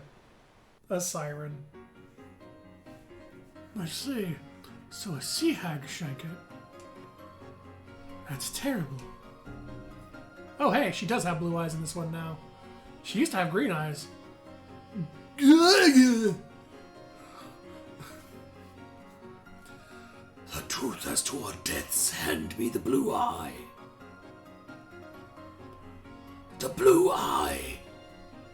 Alright, I'll give you the eye, just don't curse me. That was terrifying. I didn't know ghosts could run. Inspector Boyd on duty. I have a request regarding your large inheritance. My inheritance is gone. Huh? What about the blue eye? Did you not see, Inspector? The ghost came and took it away. What? Ghosts aren't real. Get a grip. Huh? But I thought you were just there. Here? Me? Blast it! It was the jewel hunter again, dressed as a ghost this time. So yeah, the Inspector Boyd that we were with just before the cutscene was actually Sandra in an Inspector Boyd outfit. And then when this cutscene ended, she shifted to the ghost outfit and stole the blue eye. No! Thank you so much for solving this ghost mystery. Here's the reward as I promised. Yeah, the SS. The ship. And there's what Thoma looks like.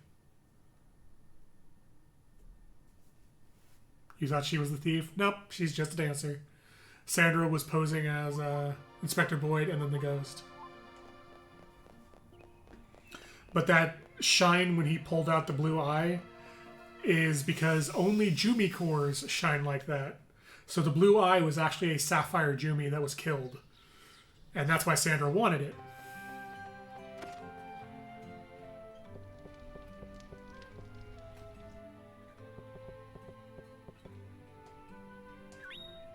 Basket, this is weird.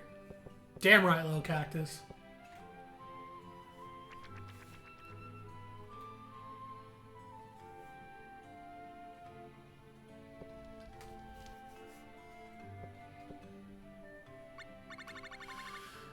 Drowned dreams.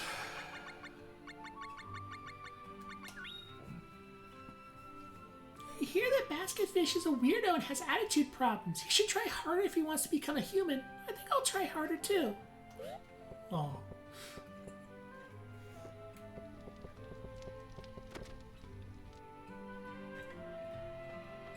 Alright. So next is the next part of the subquest that we just started. Not the Jumi subquest, but that the Siren sinking the ship is part of a separate subquest that isn't a main story. I'm going to be right back. I gotta take a quick break. I will leave you with this beautiful home music.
Alright, I'm back.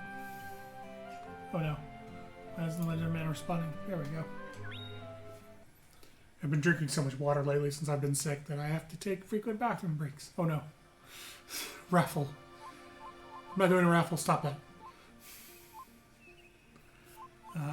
Believe the next... Yeah, this is... Nah, go ahead and spec. What's funny is that's one of the few emotes I actually made. The raffle ticket emote is one I made for Pat.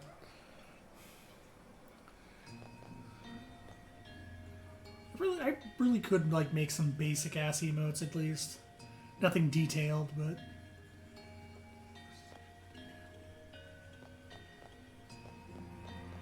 oh, now I know what I want, and all the emotes I want to add are far too detailed for me to do. There we go. Where the heck is the lamp shop? These houses are all empty. Who would build such a strange town? Man, this is getting beyond a joke. Siren Song. Fido says one of them is Dactyl in some way or form. Funny you should mention that. One of them is, in fact, I'm gonna have an emote of Isla reaching up, like it's gonna be like the Elmo Gib emote, except it's gonna be Isla reaching up. Isla going Gibdactyl. One of our ships was sunk and survivors say they heard a strange voice. I think it was the mermaids doing. Sirens are known to sink ships. I think Monique at the lamp shop could be involved. Yep. Unfortunately, this is why I was calling her a siren at the beginning of the game, even though Gilbert refers to her as a harpy. Is because she is the siren. She refers to herself as a harpy to avoid people like this who thinks she's going to sink ships. I've gotta catch someone or I'll never calm down. Where's the Dawn Lamp shop anyway? Dactyl Gib. Yeah, it's probably just going to be like, the email will just be Gib. Isla reaching out.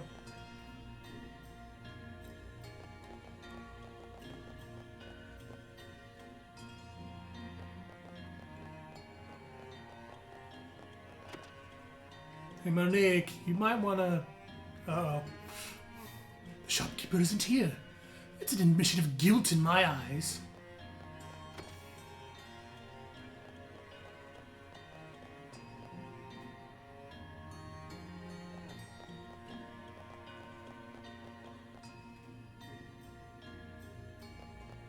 To the corner of Dubba Dubba Dubba Dubba. Oh, well, we're never doing this quest then. I concede. I refuse to deal with dub bears anymore. Except when I can hurt them. Which is actually a quest later. There's a quest where you knock out dub bears to get pieces of map from them. It's one of my favorite quests for that sole reason.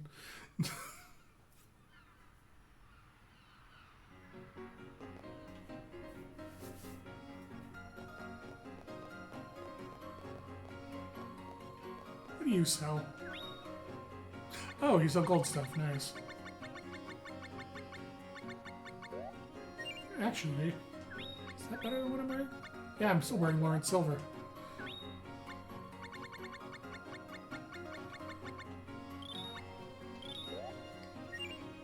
Thank you, my good man.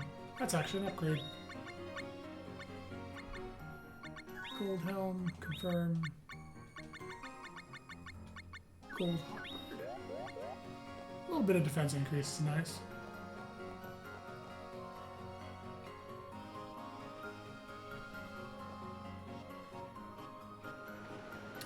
So Monique is here somewhere. Oh. May their souls rest in peace.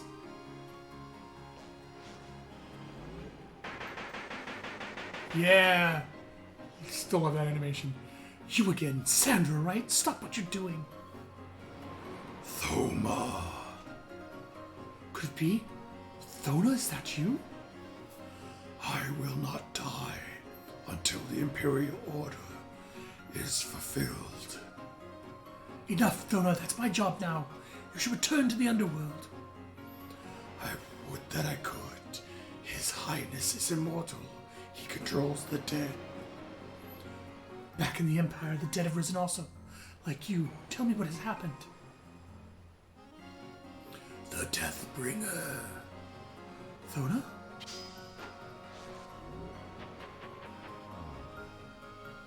Thona!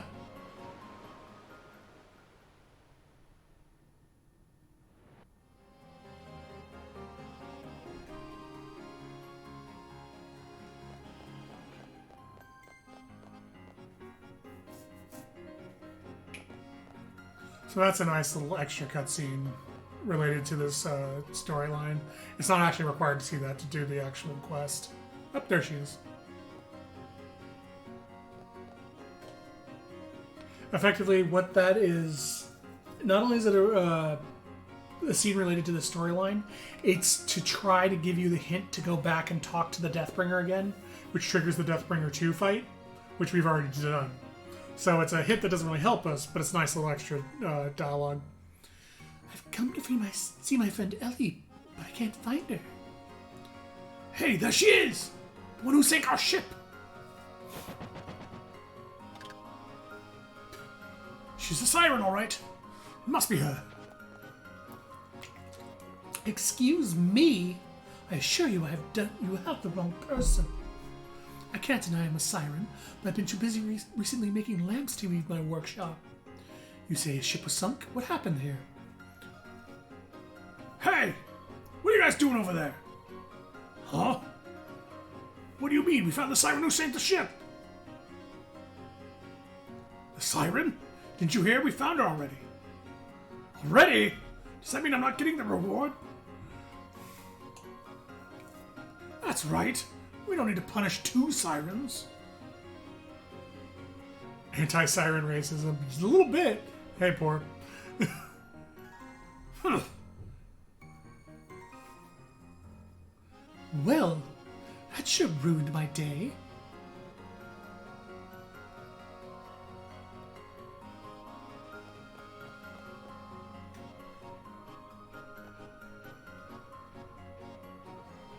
Not here. And again, we don't want to get too close to Gilbert or else we'll start a different quest.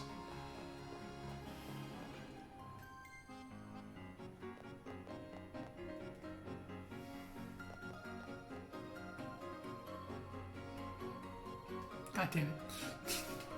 I really like the overall art of the cities, but sometimes it makes it hard to figure out what direction you need to move to get anywhere. Get triggered where people say he's a story NPC. You're not wrong, but unfortunately he's a big old lech of a story NPC. So we want to save him for as last as possible. They saw the original three games, they have to redo them all. This is actually done with the source code of the original. Effectively, what they did for this remake was they took the source code of the original, took the old art, uncompressed it, and then redrew the ones that were like low quality, like the backgrounds and stuff. They actually hand redrew them rather than AI upscaling them. That's why they actually look really nice. There's a boink over there. No one can save it now, so I guess our work is done. So we leave her to shrivel up and die. Well, the sirens will hate us for this. Sirens are only good for singing songs and sinking ships. They can't hurt us if we trap them on dry land. Maybe they'll learn not to go around sinking our ships. You totally called it with the anti-siren racism, by the way. Get lost. Don't bug me. What do you want? Alright, well, we know they trapped her on the beach now, so now we have to go find her on the beach. So they reference a boink trapping the siren, and that's actually a hint of something we didn't see when we were doing the Summer Lovin' quest. And that is, if you cut left originally when you go to Bendora Beach, you'll get 2 screens over and then be forced into hitting a boink. But now that we know the siren's trapped over there, the boink is now up. Well, didn't need to do that. It also sounds like a slur they invented a little bit. But yeah, now that we're actually on this quest, we can pass the boink without getting sent back.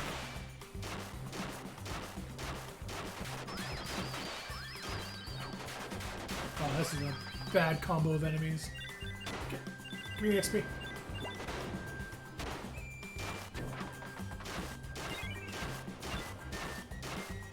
There we go. Sleepy Eye. Oh, black chocobos.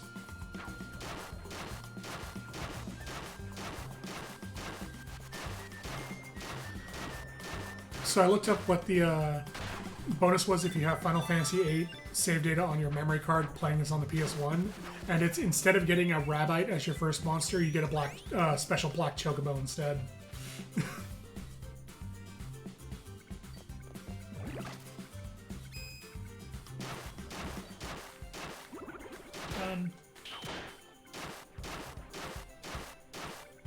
I just realized that monster makes a pog face when you hit him. Well, sometimes.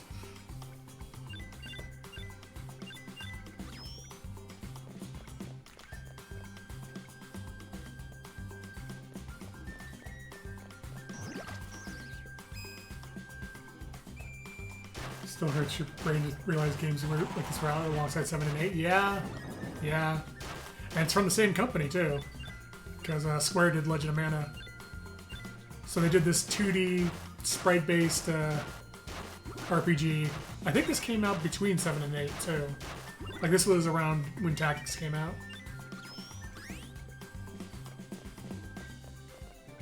So yeah, normally you'd step out here and there'd be a boink that send you away, but now he moves because we're doing the story.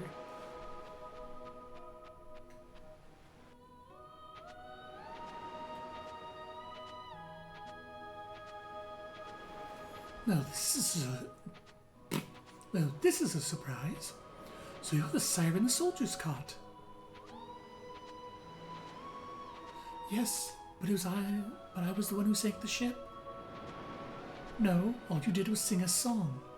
Sailors say our voices bring misfortune, but they're just making excuses. But if I don't sing, no ships will sink.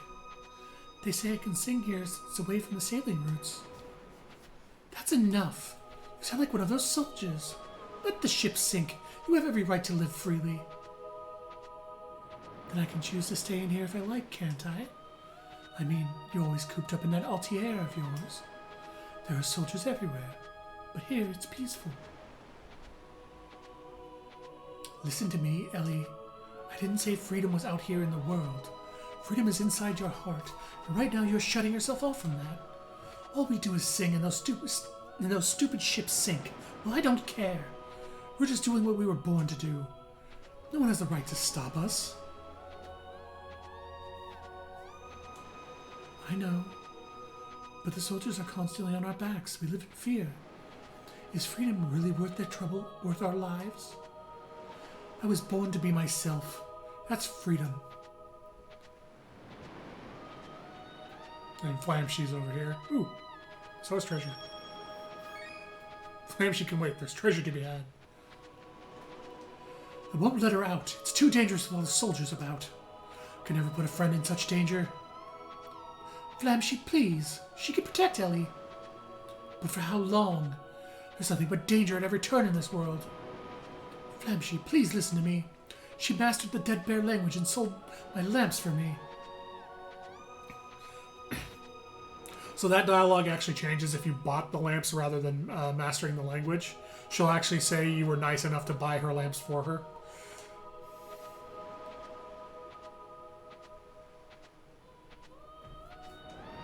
So what? You're so stubborn. Don't get too much sun or you might dry out. So the way this works is Flamshe will sit here, and if you try to approach, she'll just kind of push you away from the door. Jeez, why does it have to be so bright out here? So what you have to do is move away, wait for her to do her exiting animation, and then run in while she's gone. Step away from the door. Steady Ellie's staying in there. I didn't make it in time.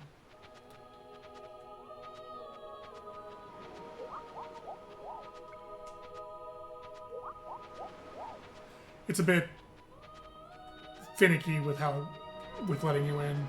Come on. Pretty much when she puts her arm up, you're free to move towards her.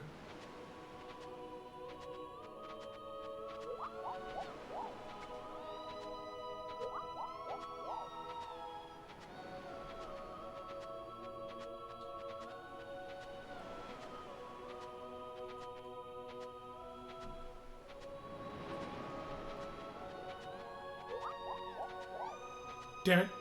Because you have to interact with the door to get it open, but if she's not gone yet, you interact with her rather than the door. Come on! Let's see if leaving and coming back will do it.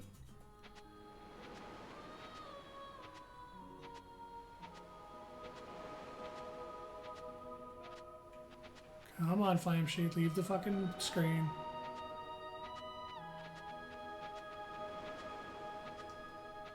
Oh, I have to do this cutscene again because I left and came back.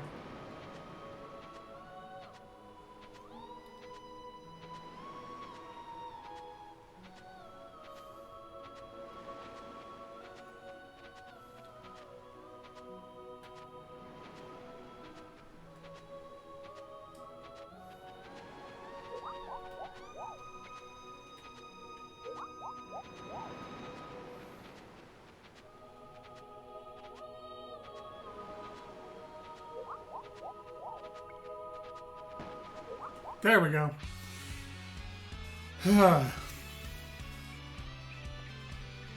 So this is another boss from Secret of Mana. Even though it looks like a boss we fought down in the mines and we got Watts, this is Tropicalo. Works the exact same way as the boss down in the mines, but it's Tropicalo. Has the same AI too. Oh, that was too close. Or you kind of just knock this one off and then let it self-destruct itself to kill Tropicalo.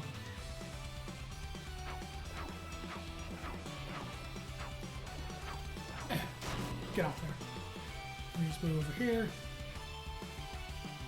So if I was knocking the left one off, the left one will roam around and do attacks before dying like that. The right one just always self-destructs as soon as it comes off. Yeah, if I get to speed this up.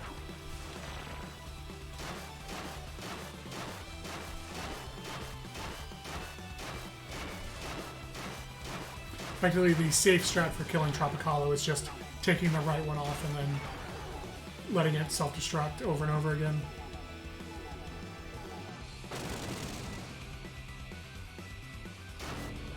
But that takes too long.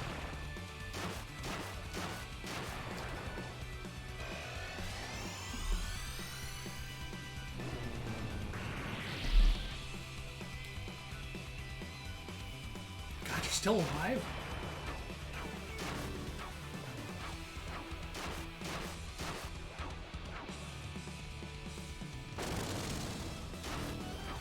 Down here.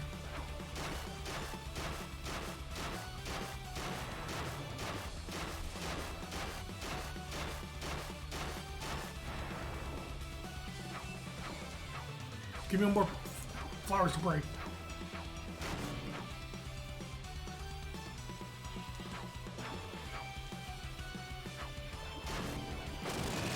Got it.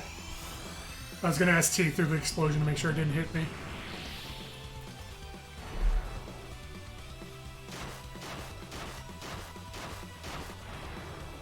Okay, should be only a couple more.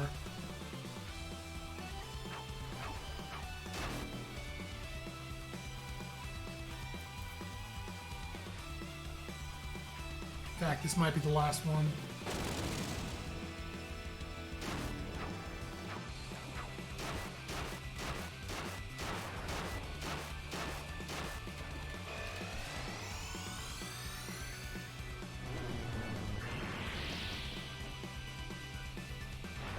Yep, this will be the last one.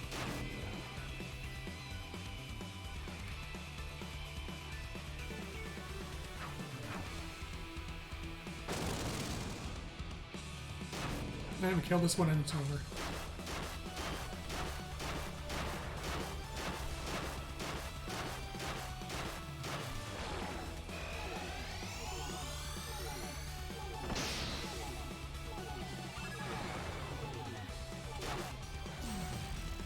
I hit you, you piece of shit. How did you get that cast off?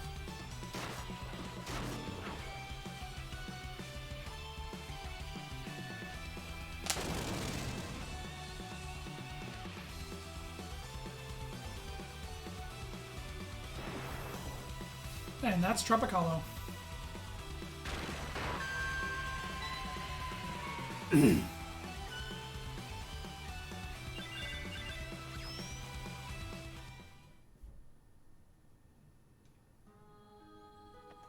Treasure. Oh, yes, I guess there's also a siren in here.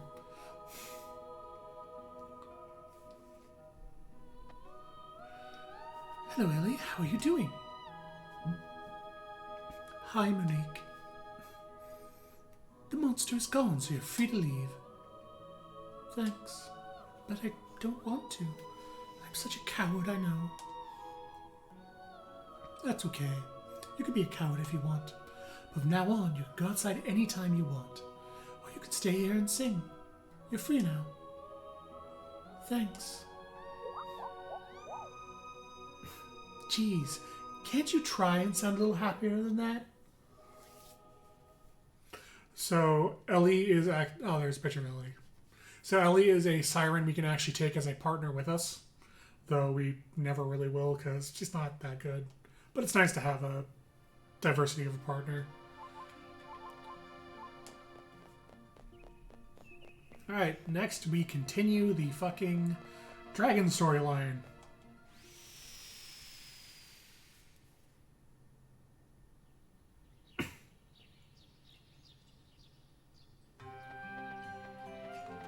But first, Little cactus. Happy?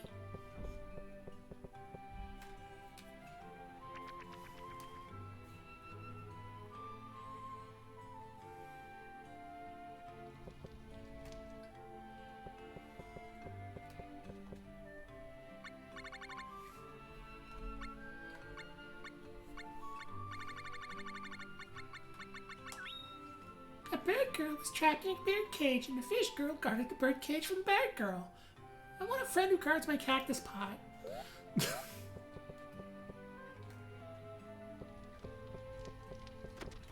Alright. So we're going to be placing 2 more AFs, one of which is incredibly important, but we're not going to use it yet. And the other one is where we're going to be going. So first off, we need to place the Tome of Magic. And this will be going here. This is the city of Geo. Great, now he's spending gold to learn Simulacrum.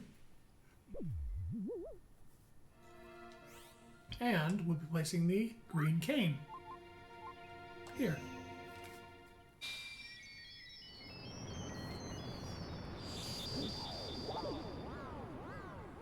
Doing this also unlocks a minigame for us, which doesn't give us anything, but it's just a minigame.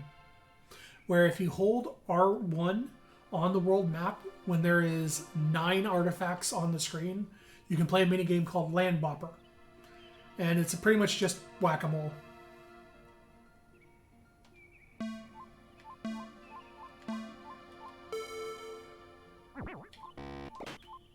You just hit the lands as they pop up. So this was in the original PS1 game, but almost nobody knew about it because the requirements to do it are actually pretty hard to figure out on your own. Because there's not as many AFs as there are land locations, like there's going to be holes everywhere, and this only works if you have 9 in one location. But also you have to hold R1 for 5 seconds on a location that has 5 land areas to show. Or 9 land areas. And that's it. That's Land Bopper. Just something you can do when you have 9 locations in one area.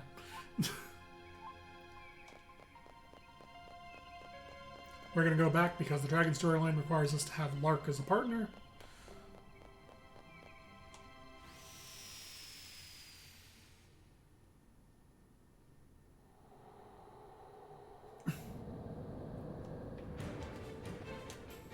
Ready to hunt some dragons? Fine. To the forest. So here we're going to be introduced to his sister and his sister's dragon.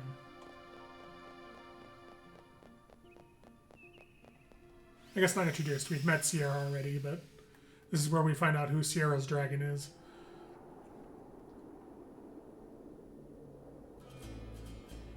This is the territory of Valdis, the White Dragon. There's something in this forest that throws off my senses. What do you mean? Valdis does not want to be found, but finding her we will. You take the lead. I will concentrate on sniffing her out her trail. If we both focus on our tasks, we will track her down. So, onward. So the White Forest is a bit of a maze. However, if you pick the right direction to go, Lark will tell you. Yes, her scent is stronger in this direction. It can be a little annoying, but it's not too bad, because if you pick the wrong direction, you just turn around and pick another one. I mostly remember where to go, so shouldn't be too bad. Ooh, a needle. I can use that later. Yes.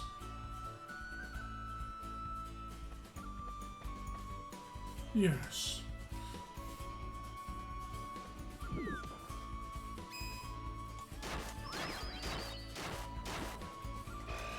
Honestly, the enemies are more annoying than the maze at this point. God damn it, Lark! Stop grabbing the fucking XP!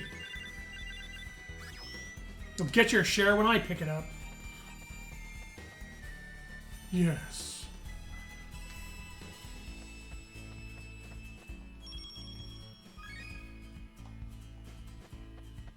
Yes.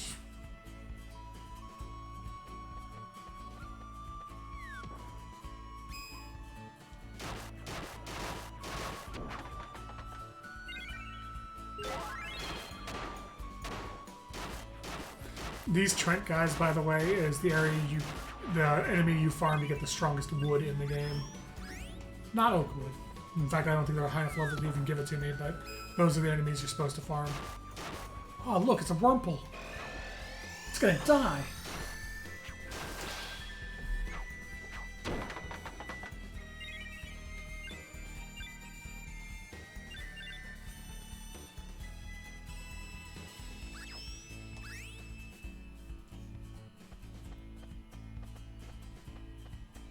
Yes. We're closing in on Valdis' lair. We must press on.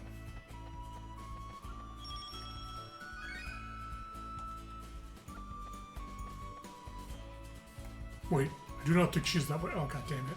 I almost got it. Oh, hey, treasure chest. Hold on. Wait. See, that's what happens if you go the wrong direction. He goes, wait a minute.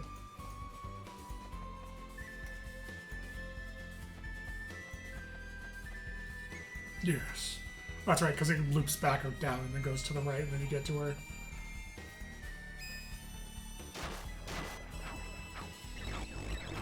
Ah, you little bastard.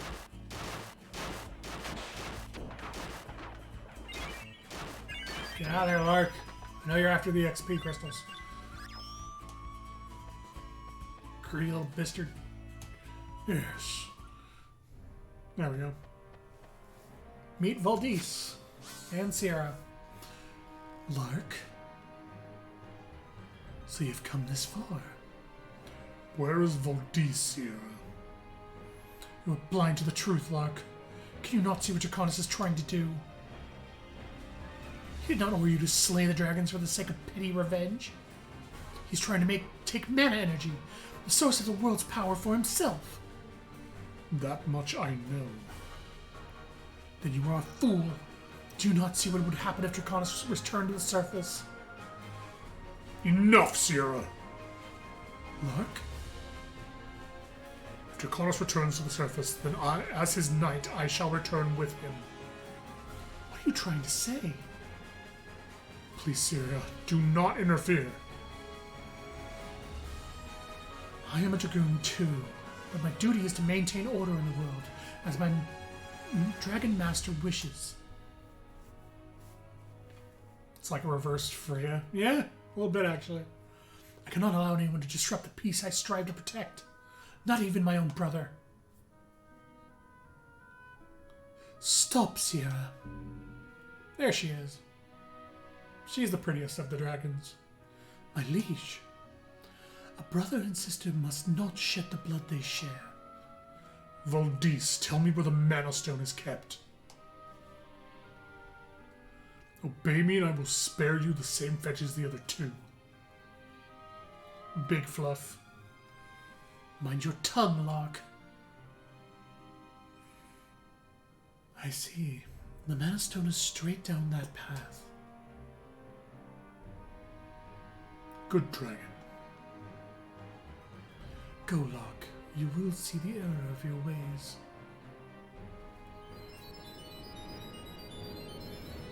I shall soon be free, of course, so will Draconis. But I have a plan. Do not worry, Sierra. Don't worry, he's not an absolute piece of shit.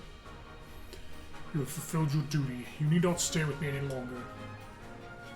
This is all I can offer you by the way of payment. Ormar, that's some garbage payment, man. Strident, it seems you have been dragged into this conflict. You are now as much a part of it as we. If Draconis is not stopped, the entire world will suffer at his hands. I know it's a lot to ask, but you must not turn your back on this. It's none of my business. I won't. Thank you. Strident, I wish to ask you a favor. Show me your strength. Time to fight the Fluff Dragon. And Sierra.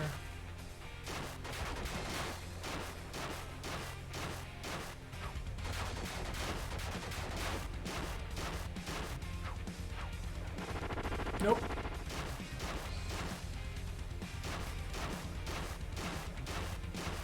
Sierra's got a lot of goddamn HP. There we go. Not anymore. Die, Fluff Dragon!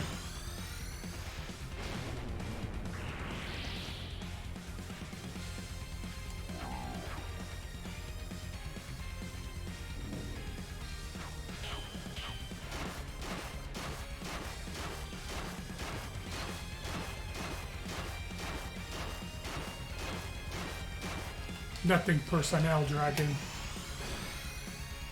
We're still gonna die.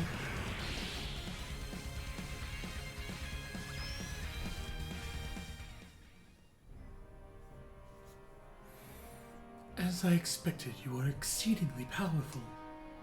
I want you to go after Lark. My liege?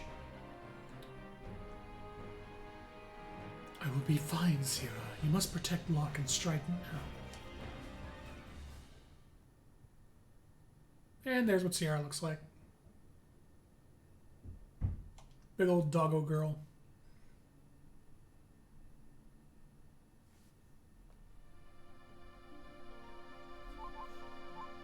Alright. Back home again.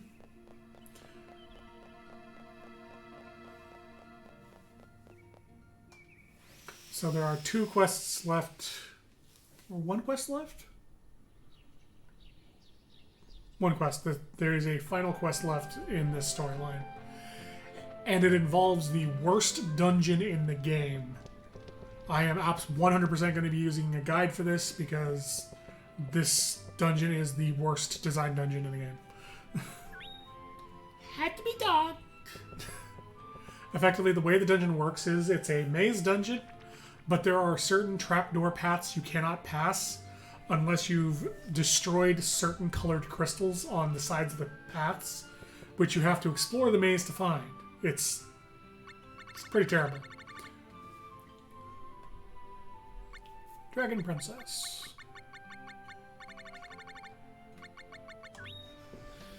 Lark is working for his boss because he wants to get out of there, but I think he's enjoying it. I've got to see him to learn the truth. Oh no.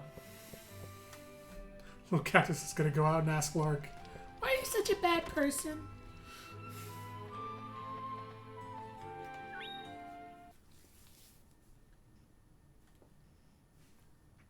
Once more into the underworld.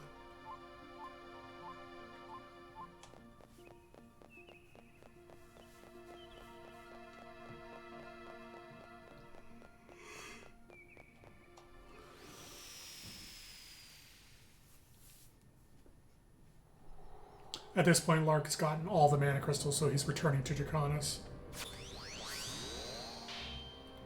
Hey, Sierra. I am Sierra the Dragoon. I was ordered by my master Valdis to hunt down Lark. But I cannot navigate the vast underworld by myself. I need your help.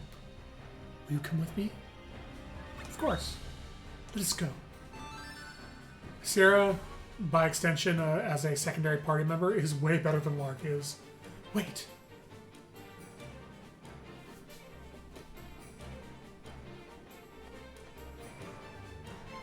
I sense evil. How noble of you, Strident. Draconis? Dragoon, you must have come to retrieve your brother. How endearing. This is a little token of my appreciation. Enjoy. How about there?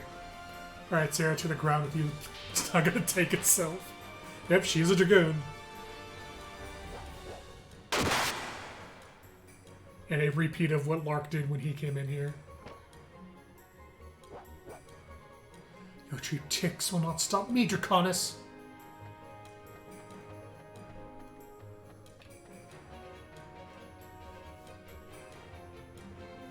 Dragoon tank god.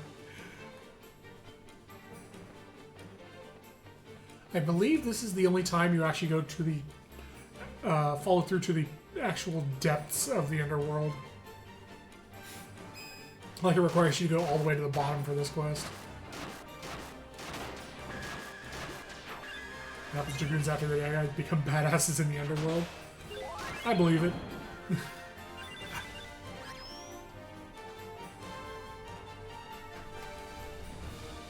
Actually, it's kind of true, because she's not a badass anytime we fight her in the above ground. She's only a badass once we're dead.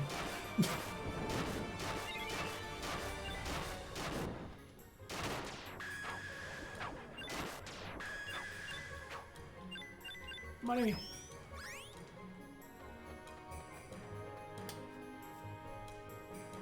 There we go.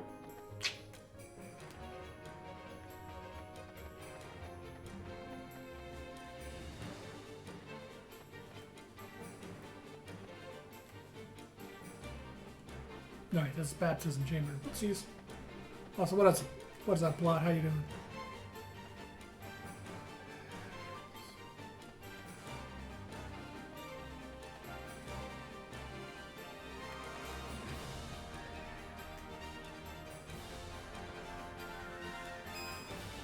It's easy. Just Maelstrom.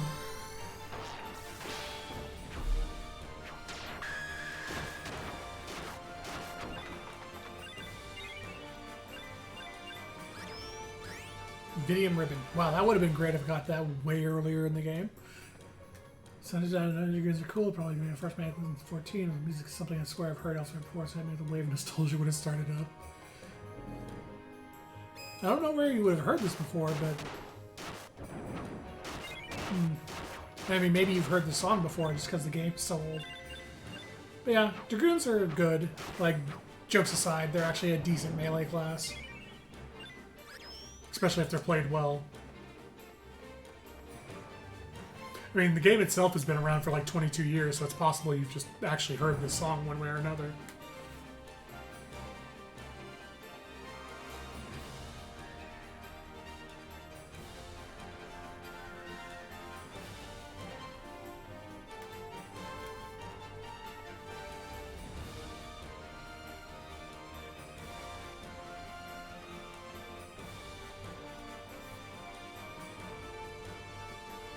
It's like the idea of jump good, yeah. You just gotta be careful with how you jump or else you'll go off the side of the arena.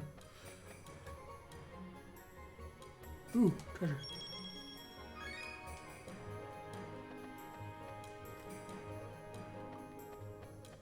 Many a Dragoon has been fallen by elusive jumping to their own death.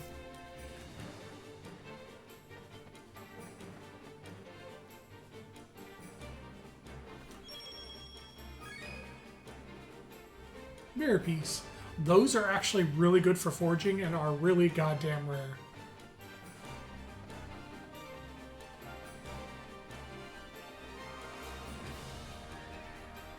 That's just the feeling that people just kept missing stimuli reminiscent of or similar to previous explained stimuli. Also, jumps are super calculated. Just math is hard. True. It's that bird who took a calculated risk, but he's really bad at math. One of these doors goes down, the rest lead to treasure. Oh, hey, sulfur. I could have used that earlier.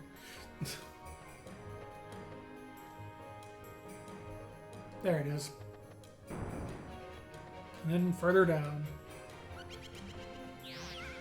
And the shadows again, because of fucking course. There we go.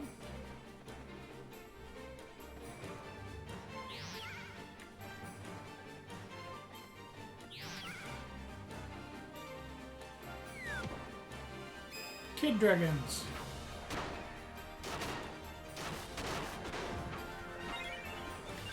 Give me dragon steak, you little bastards. Okay, well, XP Pinata works too. Yeah, dragon steak.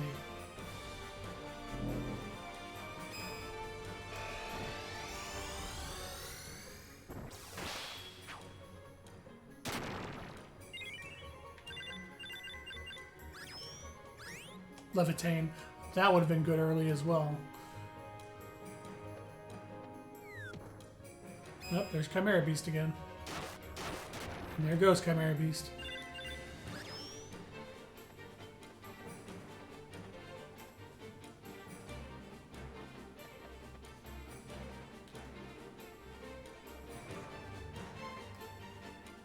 To the bottom. Oh. Wait. I sense evil up ahead. Are you ready? Are you ready? I'm ready. Let's go. Onward. It was nice of the shadows to send me down instead of up. Is that? After countless years, my wish is fulfilled. You served me well, Lark. Lord Draconis. I may now return to my original form. And leave this dreary underworld behind me. Not so fast, Draconis. If you wish to see the surface, you'll have to get through us. Lark! Sarah. Draconis is using you. Can you not see it? I see it as clear as day. This is why I want you to let me put a stop to it. Locke, you cannot mean to. Did you hear me, Draconis? I collected mana energy for you, and you amplify it. And when the time of return is at hand, you and I will fight. And only the victor shall win back their life. That was our agreement. So fight me as you promised. You are right, Locke. You are my dragoon and my trusted partner. You served me well, so I shall make good on my word. But first, you must accept your reward. Draconis, what have you done to Locke? I gave him his reward, of course. Your brother always wanted to be a formidable warrior, like his sister. I merely granted him his wish. Stop, Draconis! Fight, Locke. Defeat your sister and demonstrate your superior strength. Locke! Lightning light! Locke!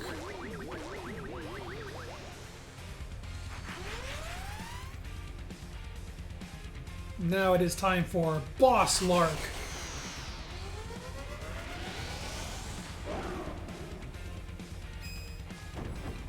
Transformed with the power of mana.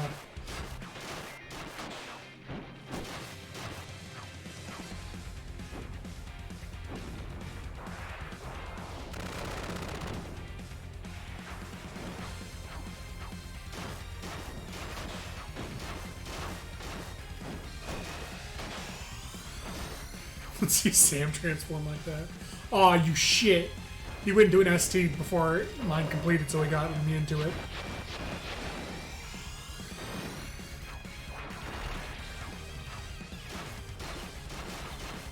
Oh, he's done.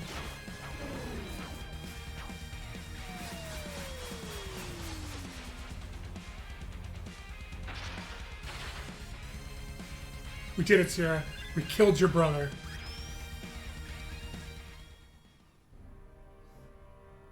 Locke. Sierra, I know my actions were wrong, but I wanted to return to the world of the living.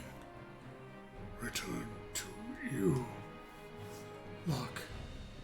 I am sorry. Dead. Locke, I will avenge you. Draconis, so this is how you will rise again. Striking!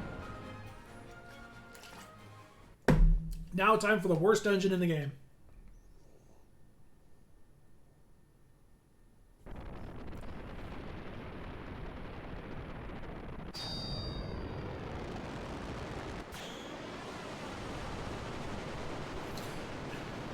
Draconis, channeling the power of mana, turns the underworld into a castle called the Flames.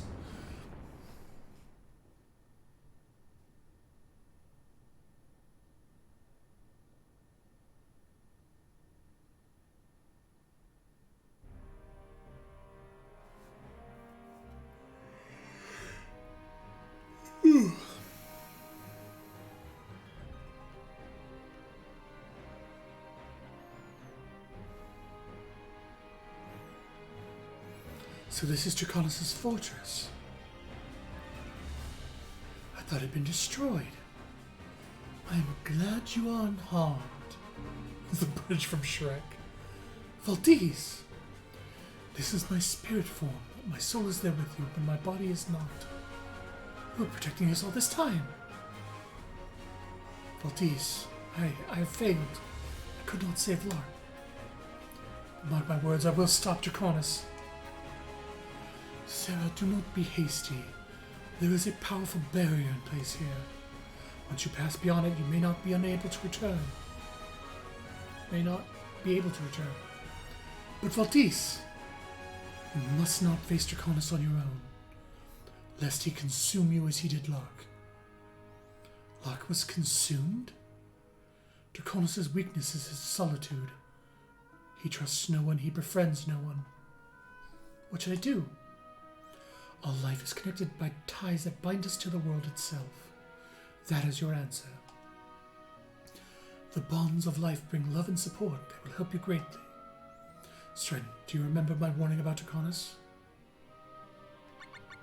I do like that they give you only one option here. They actually let you talk as a single option.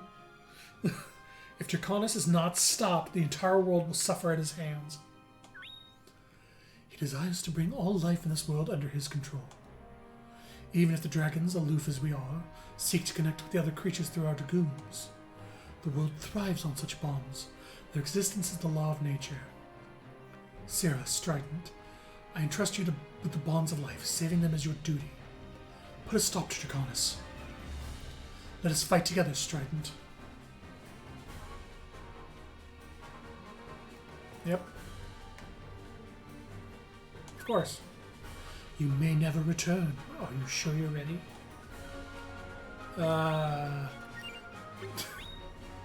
So once you enter the flames, you can't actually leave the flames until after you beat it. Come on, Donkey, keep going. Alright, real brain melt to this one. What do I do after Constance? A, or A? Yep. It's a hard choice. Someone's got to pick it. I entrust you with the bonds of life. Put a stop to Draconis. Here we go. Alright, so the way this dungeon works is there's a bunch of rooms like this one, where there's a spiral stone floor. On either side of the stone floor, there'll be glowing crystals of various colors. In order for you to not drop through the floor as you pass, at least one full side of crystals must be darkened. On top of that, this place is a maze. To find the crystals and darken them, you have to navigate the maze and find all the crystals to break. That lets you cross the final bridge to the boss. I'm using a guide because fuck doing this naturally. Anyway. Up again. Left. I've done this naturally enough times that I never want to do this naturally again. Upper left.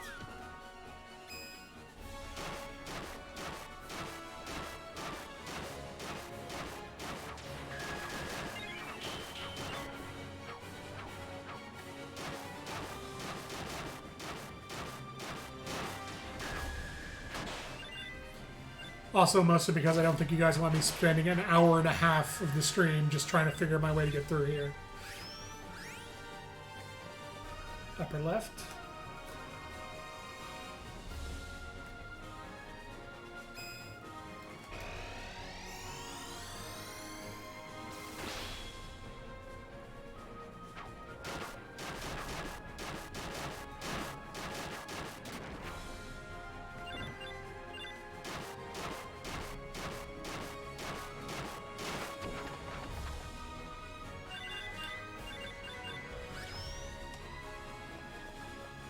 First set of stairs. Up through the door.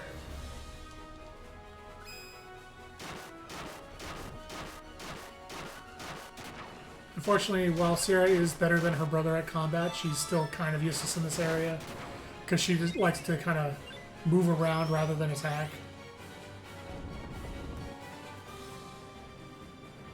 Okay, so you can see the things over here and over here. So these are the crystals I'm talking about. These need to be dimmed for me to go forward. So when I cross this, it'll throw me down instead.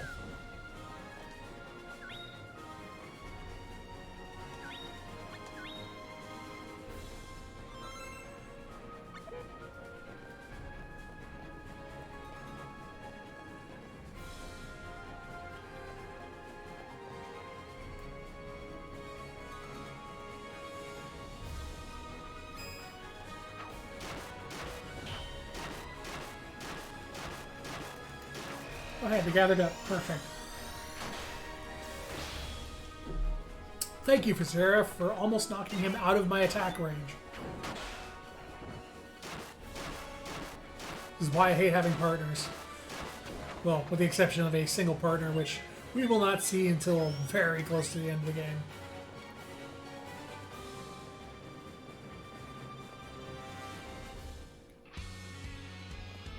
Alright, so this is the green crystal.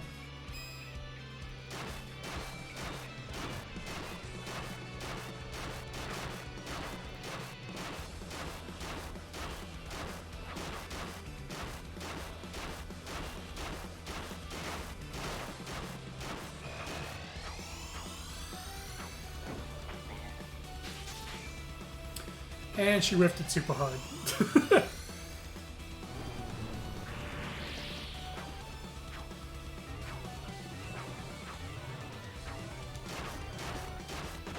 There we go. Gimme. That is green defeated. Stuff like me has been fun to spend time with occasion as an adult. Yeah, especially ones that are this convoluted.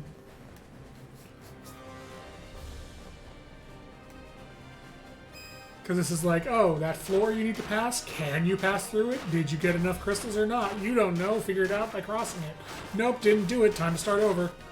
It's like, I don't even think I had fun with this as a kid. This was just frustrating more than anything.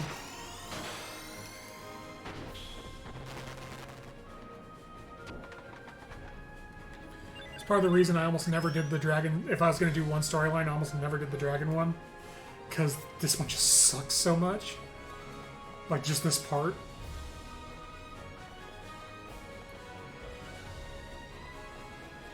Down here.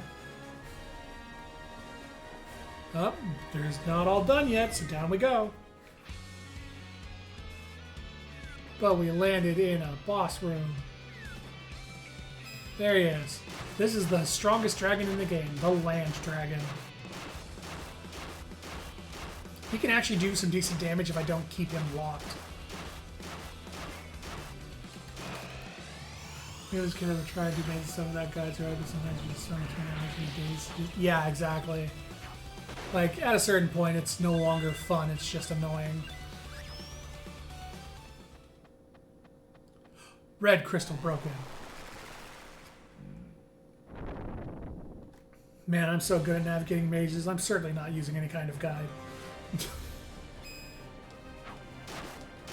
Yeah, like, I may have tried, if I was playing this casually, I probably would do this on my own without a guide, but for the sake of the stream, there's no way in hell I can try to guess through this. Dracomon. Well, now he's dead, Dracomon.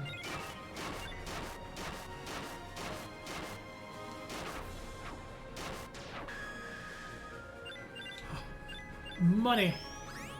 Ooh, he dropped an Orichalcum. Nice.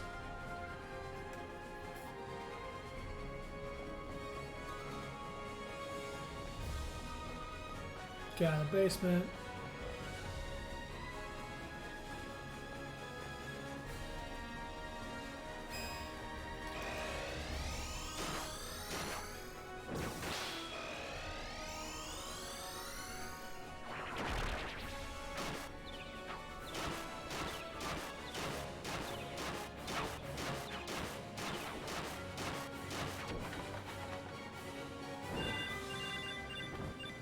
I will say, at least there's a lot of XP Pinata enemies in this area.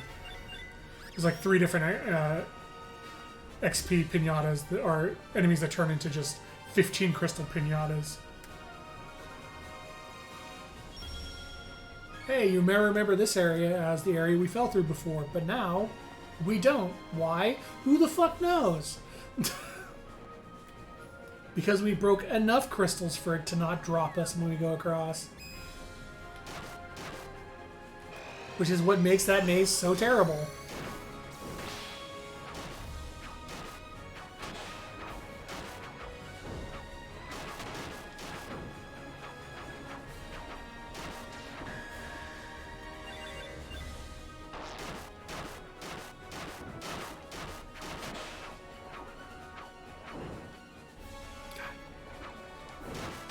Damned puppets.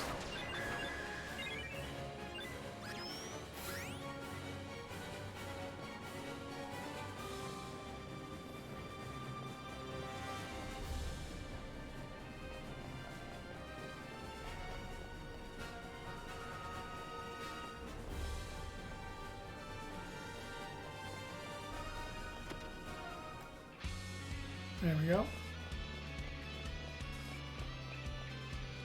Here he comes. Oh no, Lark's back.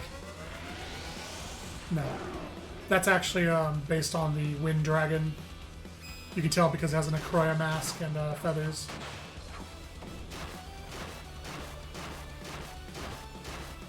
It has a similar move set to all the other Centaur enemies though. Zenoa. Just Gatling legs. My turn. My turn.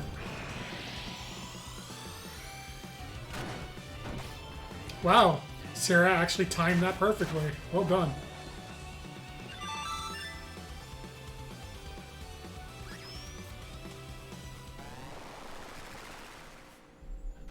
And that is all the crystals done. So now we just need to get to the main boss. Oh, treasure.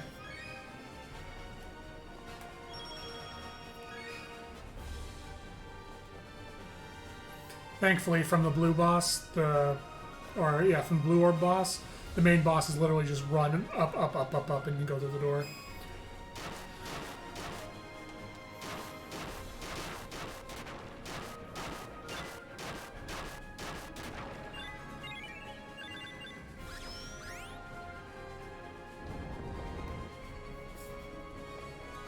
So yeah, if you get to this point, if you had not gotten all the orbs broken yet, this would drop you.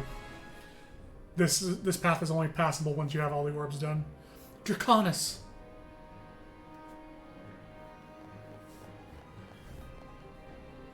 Oh, a dragoon. I am the Dragoon Sierra. On my master's orders, I have come to stop you. So you bear her vendetta as if it was your own. How noble. Now come hither. The bonds of life maintain order, yet you wish them broken. I cannot allow this. Your brother is mine. Soon you will nourish me as he did. You will pay for all the souls you have consumed. Sierra really likes doing that little reaching animation whenever she talks. I guess she thinks it makes it look cool. Return Jatara, Akavor, and my brother Lark to me. Prepare to die, Draconis. And Draconis gets his own music and his own field. You will become my sustenance.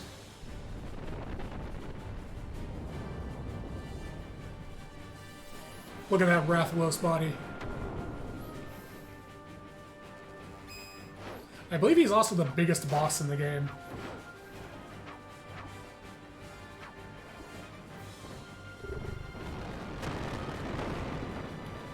And Sierra got 50%, or no, Sierra's got 99% of her HP depleted by that attack.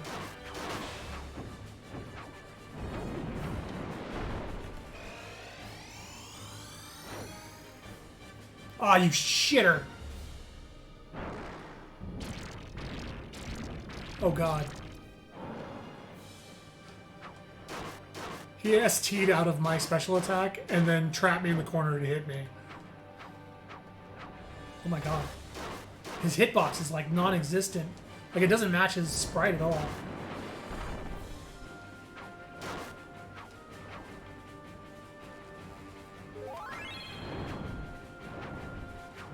Yep. Sarah gets up and immediately gets stomped. Sarah, stop moving the fucking monsters! God damn it, I hate her. Stop it! There, we did it. And now you get the, you beat the main storyline boss animation again.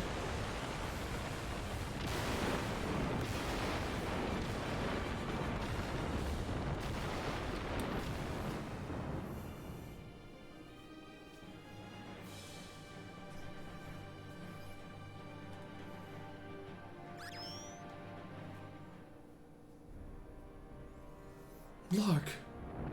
The castle is collapsing. We must hurry.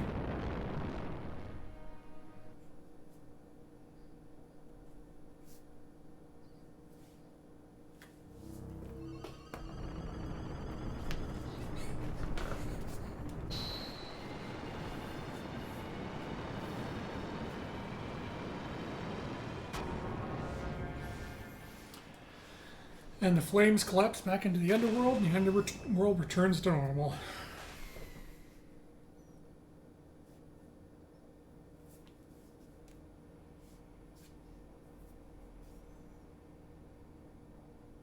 Lark. Except now there's a nice bright sky instead of a gloomy overhead. Do not touch him. Valtis, why not? This is Draconis' blood curse. From this moment forth, for 1,000 years, I must remain trapped in the underworld with Draconis. If you touch him, you too will be cursed and confined to the underworld. How terrible. It is the law of dragoons. You cannot expect me to carry this burden alone. But I must, Sierra. This proof is my sin. This burden is mine and mine alone. Lark, I will not need 1,000 years to break the dragon's curse. I have grown accustomed to the life in the underworld. So please return to the forest. I do really like this remixed rendition of the title music for the ending of this quest. you've always refused to acknowledge the anguish. Worry not, Lark. I will pay you a visit in due course. Sierra.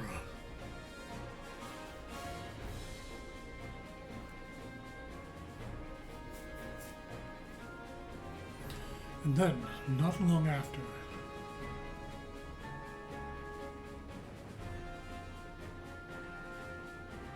hey, Archivator. You ugly ass bitch. The Overseer of Order, the Blue Dragon and the Bone Dragon rose again.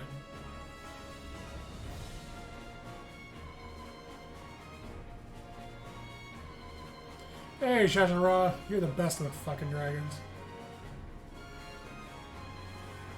And the stolen mana energy was safely returned to the Earth. Even though Shashara is technically not complete because Deathbringer took some of his parts. Few know of the brother and sister cruelly separated by never-ending war. But Oh, that was fast. Fewer still know that the siblings would finally be reunited.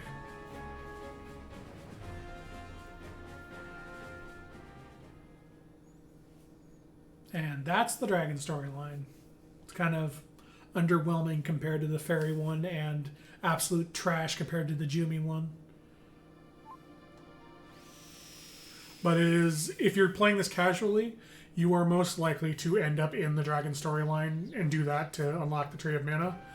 Because both the fairy and Jumi storylines can be missed if you fuck up certain events. But the dragon one cannot be missed. It is the guaranteed storyline, effectively. Draconis. No, don't you start uwu talking at me.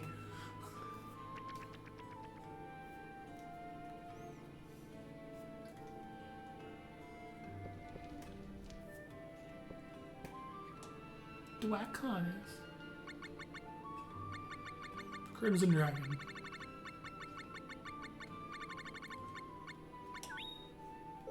I like how the Crimson Dragon comes before the Fallen Emperor, which is the first part of the story.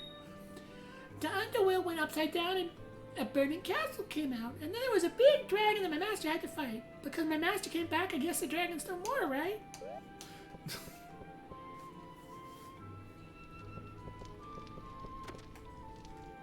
Alright, time for some side story before we get into the Jumi storyline.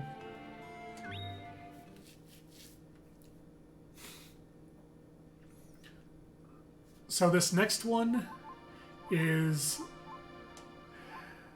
I think I need the Pirate's Hook for this.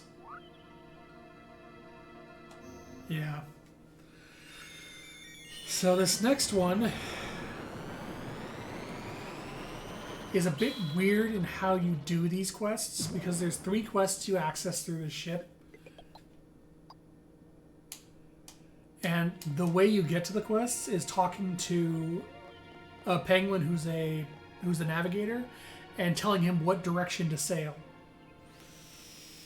And effectively, it's a 5x5 grid that you start on, and the directions will move you across one of the spots on the grid, and you have to hit certain grid points to get the quest. However, it's completely invisible to you. And I'll show you when we get there. Effectively, he goes, hey, which way do you want to go? North, south, east, or west? You pick a direction, and he just says something in response, and that's it. He doesn't tell you where you are, or where you're going, just you get a response. And based on that response, you have to figure out if you're going the right way or not. It's weird and very obtuse.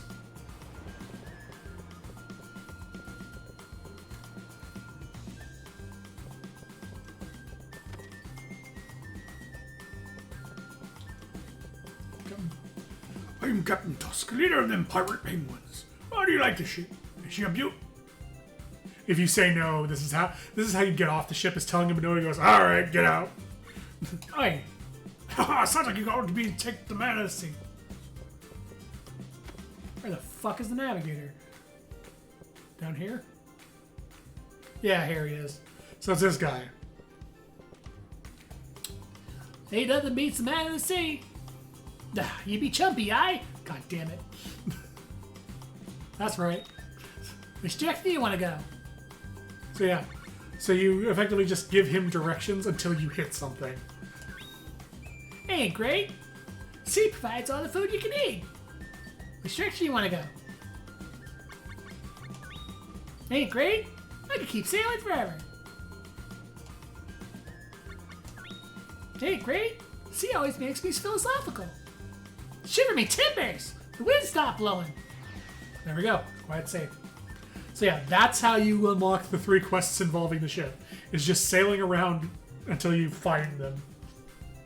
Without wind, the ship can't move. Go fish or something.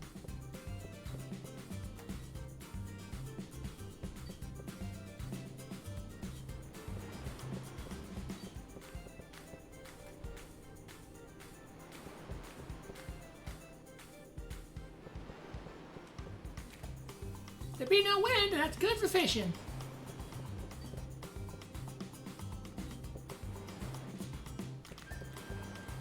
I fished up this bottle here, but the stopper's shut tight, dude.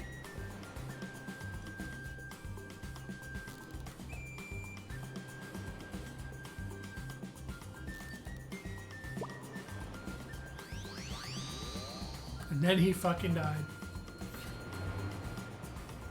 Naturally, he releases a ghost.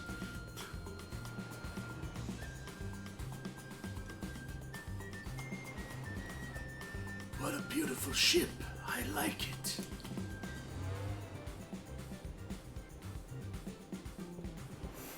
Ah!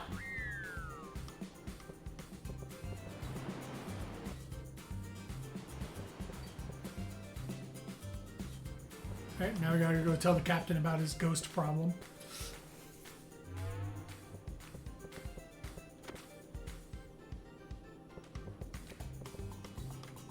We're going to be putting the ghost back in the bottle and return him to the sea. But you'll have to find the bottle first.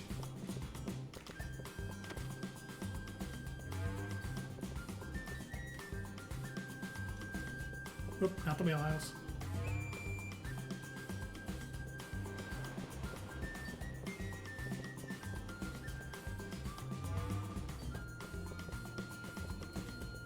Come here, little bastard. Ah! Ah!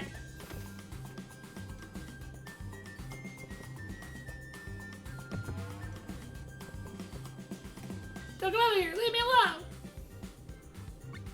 A pretty girl is here. Pretty girl? Just back from the beach, maybe. Oh, yeah, here it goes. The bottle of the ghost came out of it. The penguins are idiots.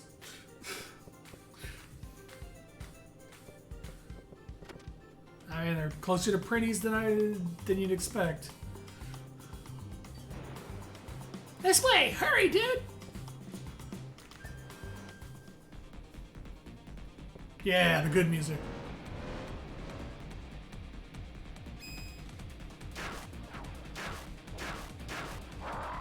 So this boss is a bit annoying because his hitbox is actually up in the air like that. So even if you're standing directly under him, it doesn't mean you'll be able to hit him.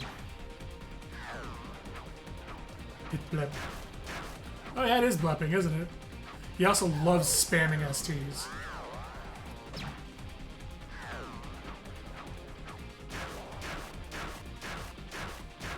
There we go. I got a sweet spot.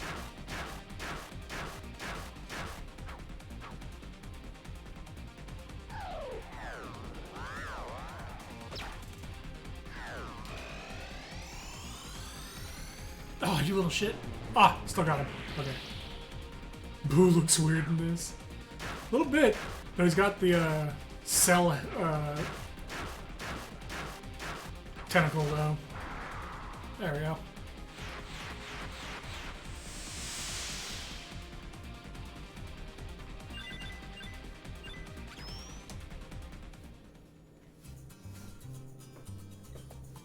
Well done.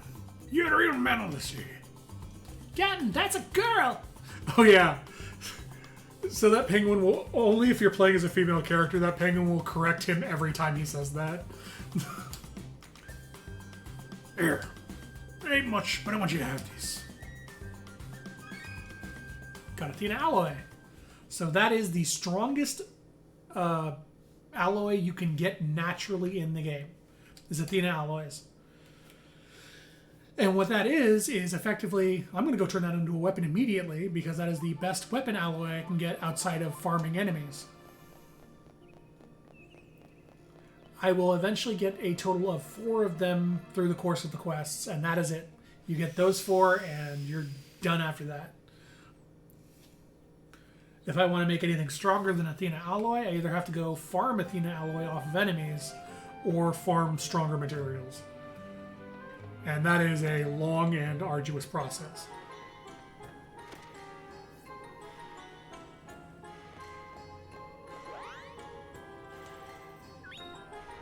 Let's make a sword out of Athena alloy.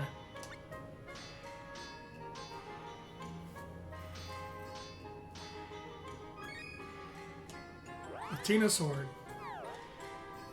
The next alloy is going to be an armor, then after that it's going to be a helm, and then after that I'll probably make it another ring.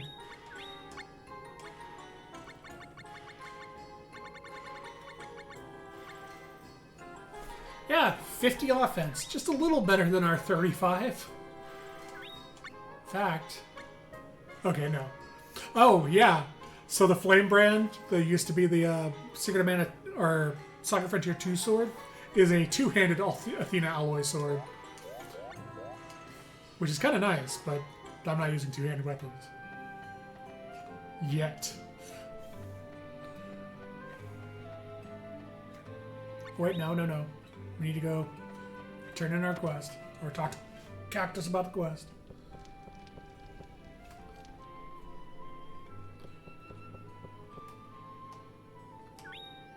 See a ghost?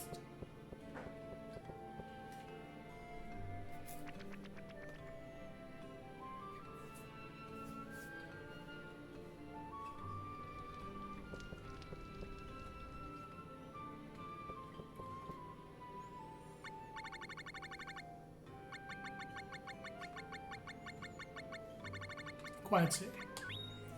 A penguin reeled in a bottle of ghost, and all the penguins on the ship ended up collapsing. That is really scary, but I wonder how the ghost fit inside the bottle.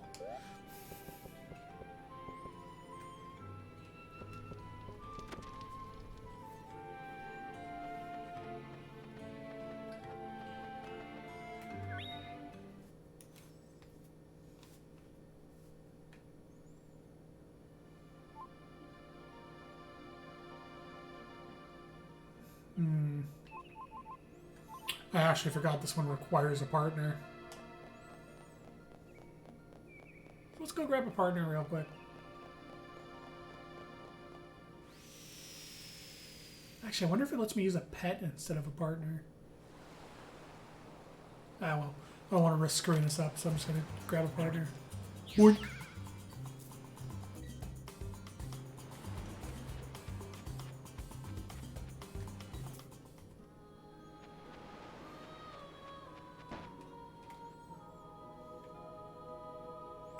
thinking about going outside. May I go with you? Yes. Oh, really? Thank you so much. Let's go. There we go. We get to use Ellie as a partner. Also, I get to take her treasure.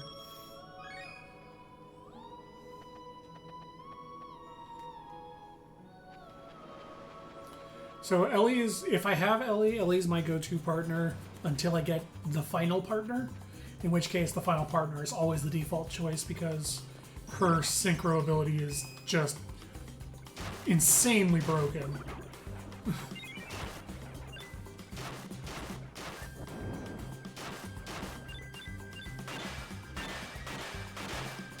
Please stop killing Ellie. But yeah, I generally like Ellie because Ellie only attacks in magic. And for the most part, she's not very good at aiming it, so she doesn't like knock enemies away from me or get in the way of me doing combos and stuff. Sometimes I get unlucky and she will actually land a magic attack, but most of the time it's okay. Yeah, look at that pog face.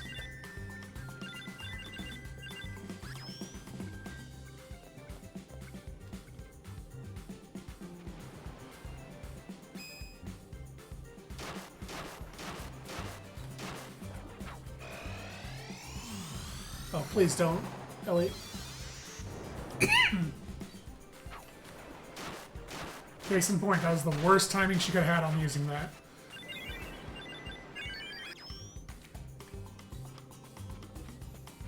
Oh god, that is a horrifying pog face.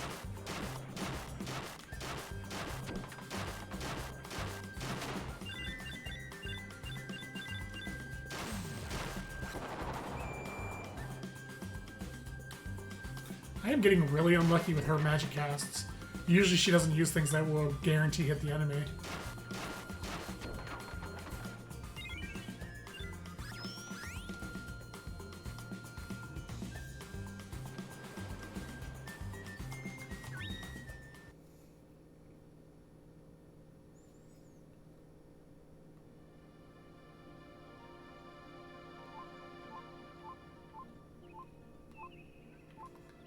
So we need to go to the Oaken Mines. Good her ass. Hello, Acra.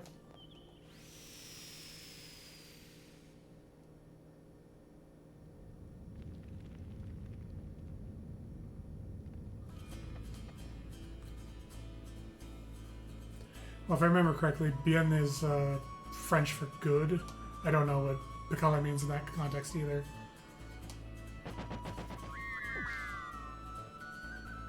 I think. I'm guessing.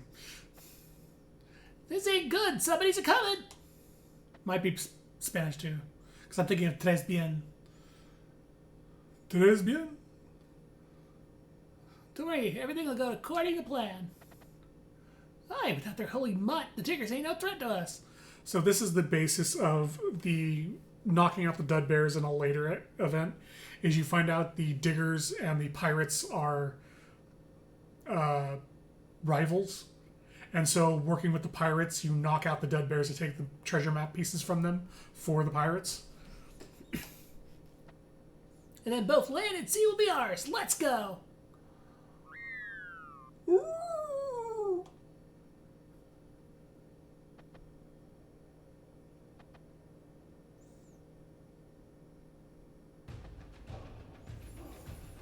Did I hear his gracious putty crying for help?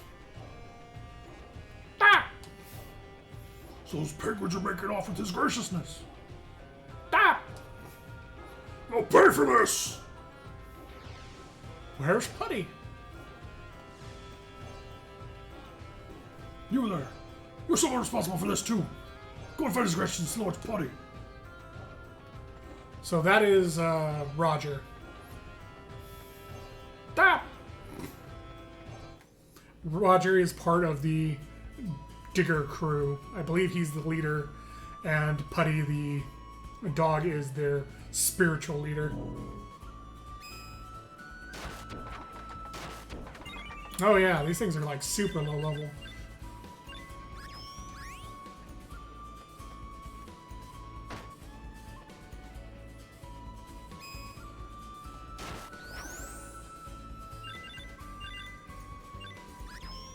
Kind of want to. Yeah, you know what? I'm going to.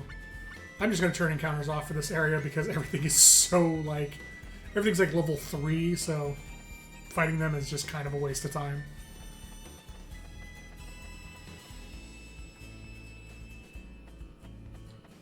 We need to just leave the mines for now. Because we need to go talk to some pirates who kidnapped the dog.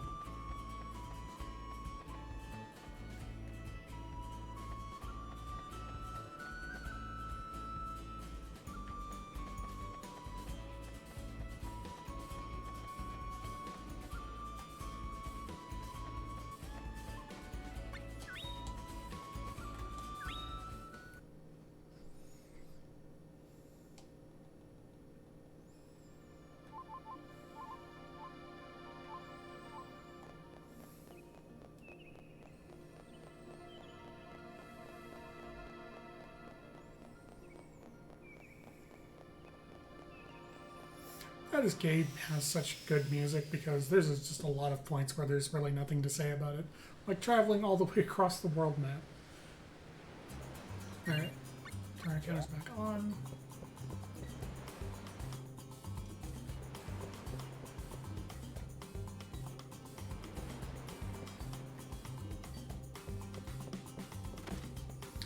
Effectively, we're going back to where we were before when we found the penguin in the barrel.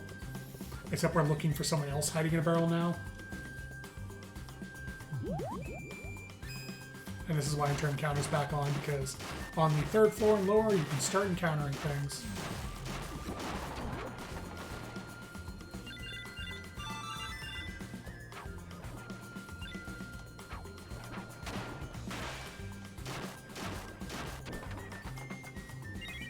Damn, it's coming for another XP pinata.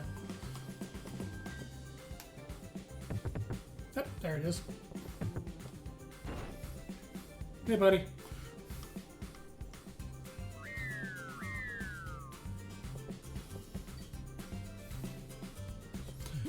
So now we need to leave the ship and go find Putty again. This is one of the things that really attributed to Legend of Mana's, like, time sink investment, is I know where to go with everything for the most part. And, but for a lot of things, you don't really get hints. Like, you have to figure out, well, the pirates kidnapped Putty, so you need to go to the pirate ship. But when Putty runs off, I don't remember if they give you any hint where he went. He went to the, Popoda Harbor, by the way. Which is where we're going next. But yeah, because it's assumed that Putty jumped off the ship. I'm Captain Tusk. How do you like the ship? I don't. That's too bad, matey. We best get you back to dry land. That's how you exit the ship. But you have to assume Putty jumped off the ship, and if he jumped off into the water, he would only end up in one of two places: Medora Beach or Popoda Harbor, the two places that are next to the water. So you logically go search those, and you find Putty on the beach. It's part of the reason the Jumi storyline and the Fairy storyline can be easily missed, is because there's just things you could just never find and never unlock the next step for. There he is. Damn! His graciousness.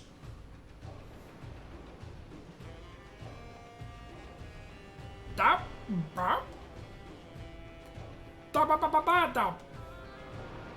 Dap. Right! At last we found you. Dead bears, you may cry now. Don't hold back. Show your true feelings. Fucking dead bears. God. And there's what Putty looks like. He's literally just a dog that walks on his hind legs.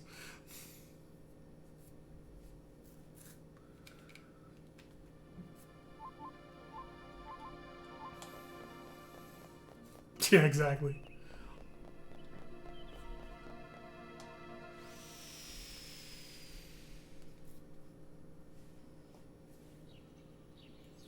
Could experience you following that dog.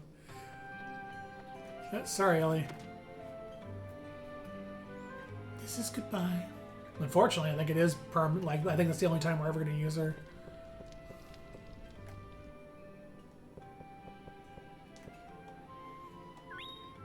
Little puppy?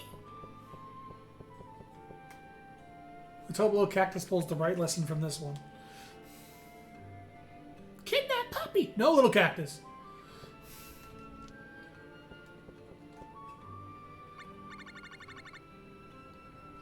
Oh, it's up here. Nope, not that one. Today I heard about a scary macho man trying to find his doggy. I like doggies' pointy noses and their wagging tails. Doggies are so much cuter than macho men.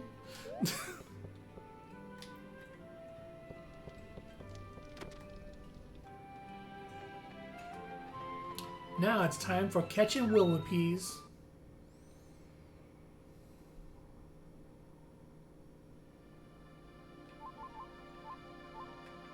Over at the White Forest.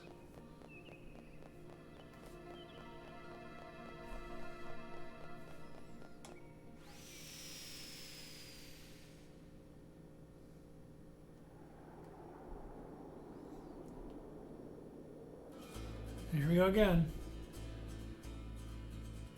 Alright, listen up. Today is a very special day. So, Mr. Fuddy Duddy, what are we catching today, huh? I am not Mr. Fuddy Duddy. My name is Sotheby. I would like you two to catch Willopees. Willopees are most rare, and the bourgeois madam is crazy for them. What does Willopees look like? They're small, pink, and round, with a pea-eater's bird nest on their heads. Sounds like a stupid creature to me. The mana goddess made some strange creatures. She must have a sense of humor. So how much you gonna get paid for, Ma? Today, I shall purchase them for 1,000 Wukra each. So that means 4, 5, and 30. How many do we have to catch to repay our debt? Just hand over as many as you can get. Whoever brings me the most will be made an executive of the Quisty Group. Gee, Madagascar sure does make some annoying creatures. Pink, roly-poly, pea-eater birds. What was it? Maybe you should just go gather some pebbles or something.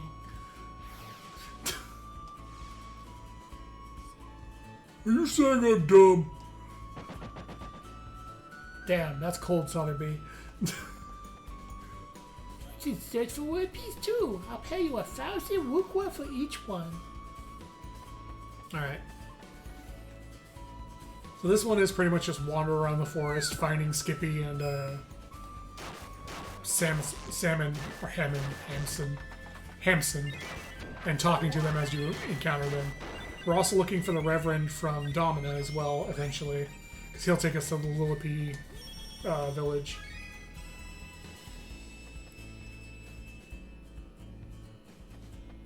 Oh, there's Skippy. Oh, she's chasing one. You little pest, come here! Get out of my way! Aw! I can't believe that little lump outran me.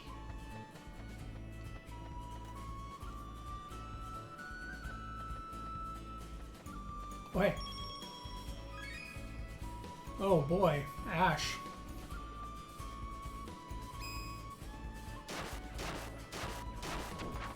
Oh yeah, this sword's just a little better than the one we had before. Pretty sure those guys are taking 6 hits before, now they're only taking 4. Hello, hidden treasure chest. Oh, that's some garbage treasure. Oh, there's the Reverend.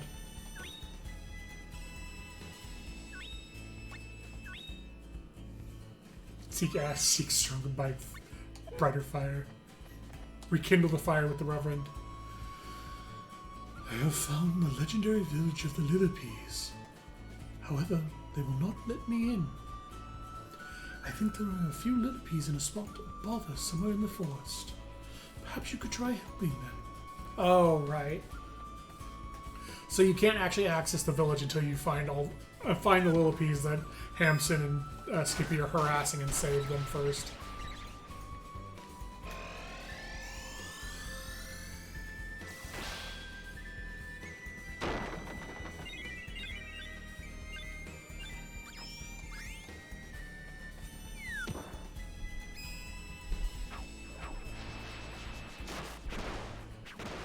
Stop it! Stop it! Stop it! Fuckers, get away.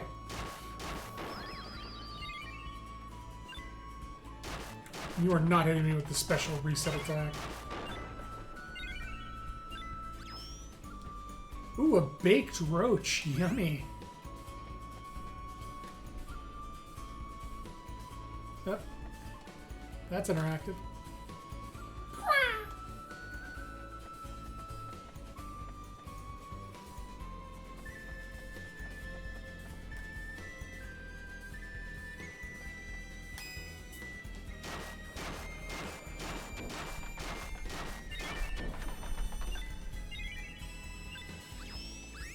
Two Earth Spreaders, hooray. Oh, there's another one.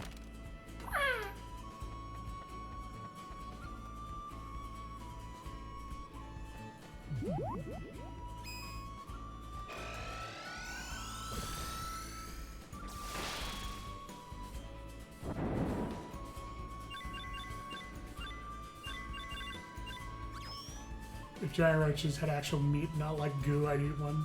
It might taste like land lobster. You're not wrong, but yeah, they are pretty much just goo.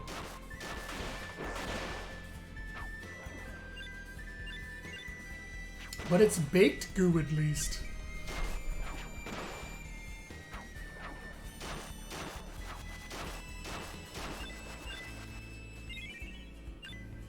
Alright.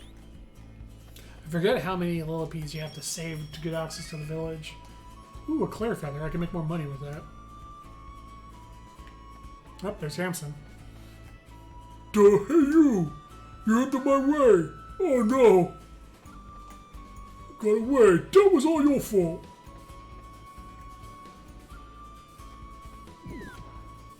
Oh god, fucking mushrooms.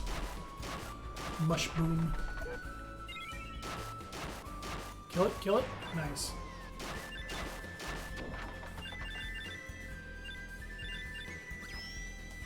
Silver Crane. I don't think I've ever seen that before.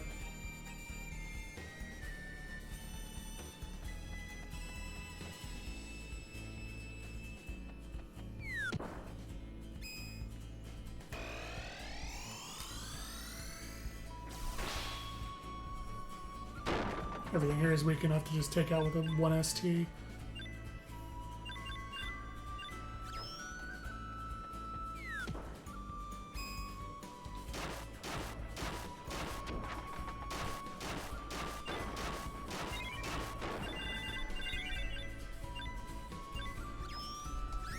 Ooh, Sultan Silk. Nice. Alright, there we go. Here we are. The Lillipees village should be just up ahead. I'm gonna catch every last one. I'll be an exec before you know it. But on second thoughts, I'm gonna let you have them. You and me, we ain't alike, but we're alike. This job don't matter to me no more either. Well, what should we do now, Hamson? We could become pirates, or diggers, or anything. I'm gonna start over. I want to make my own Legend of Hamson. Legend of Hamson. Alright, that's an awesome idea. I'm gonna start over too. I wanna make my own Legend of Skippy. Too many quests. Stop. Can't do all these. Mom, I'm sorry. I'm gonna make a fresh start. I don't want to be me no more. We're running away from a big debt, remember? Christie's goons might track us down.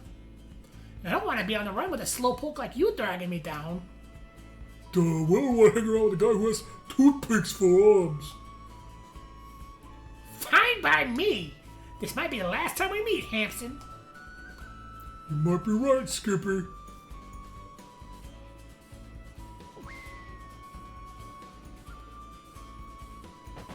And that's it. That is, I believe, the last time we will see Hampson and Skippy in the game. Because they just bail on their debt and run.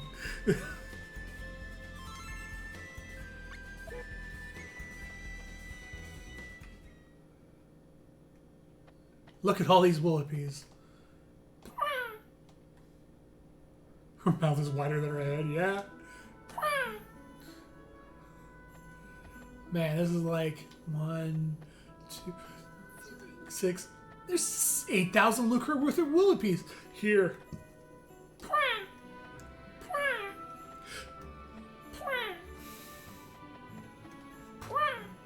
So you pretty much have to talk to all of them. And then this is the elder over here with the bird on top of his head. And eventually...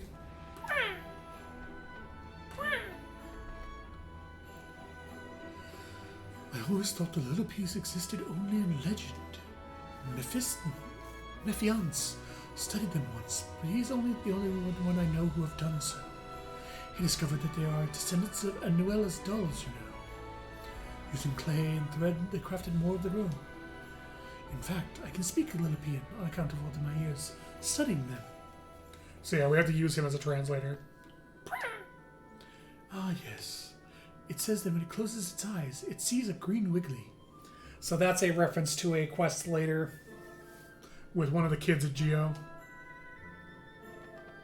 So unfortunately, in order for us to get the translations, we have to wait for his ass to wander over to the fucking Lillipede we want to talk to, and then we can get it. Ah, yes. It says it likes mushrooms. Also a reference to a quest. That one's referencing the spotted speckled mushrooms you need for the school trip quest. Ah, yes. It says its back is itchy. Come on, get closer. Ah, yes. It says it's quite grateful for your help.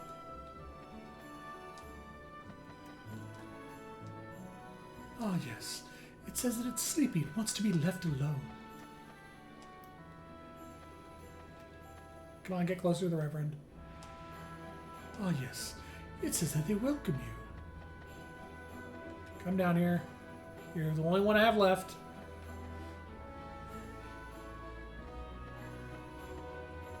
Oh, shit. Get down here.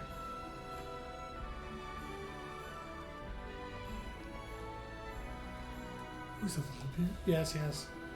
Thought they were legends. Blah, blah, blah. Oh my god, it just jammed itself up in the wall. I hate this so much. Get down here, you little shit.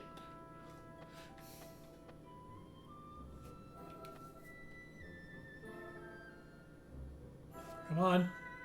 You can do it. No. Down. No. Get down here. Okay, not close enough. Just straight opens a portal and leaves. Get down here, you fuck.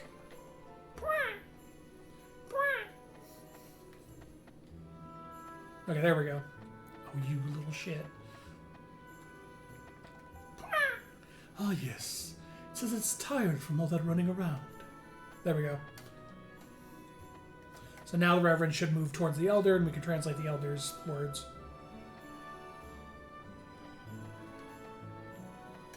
Unless I missed one. Ah, yes. It says it's tired. Ah, yes. Mushrooms.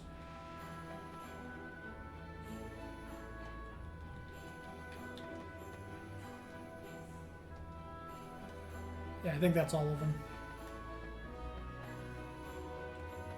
Up. There we go. Ah, yes. This one says it's the village elder. It's got a big old fetched on his head. What? On the mountain to the north, you say? Near the lake? Somewhere in this forest.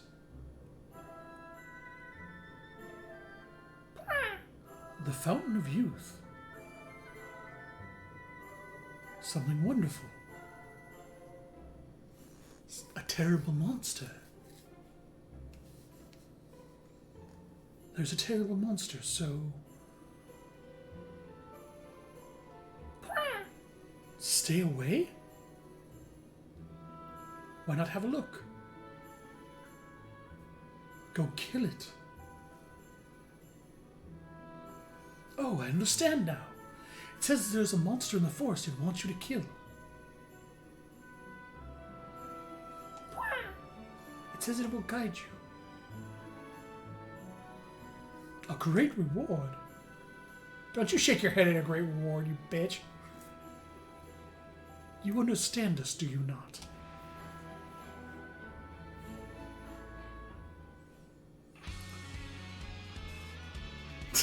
Funny if you translate what it'll do. He says, "Oh yes, this one's just making noises." And Mantis Ant round 2. Otherwise known as Steel Ant.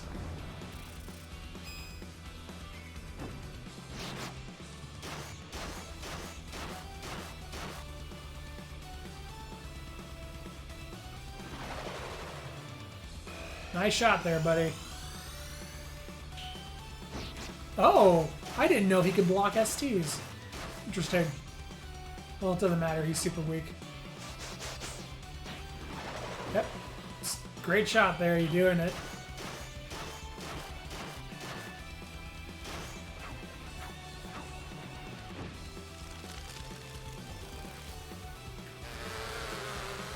Oh god. I don't think I've ever seen him use that attack before. And gone.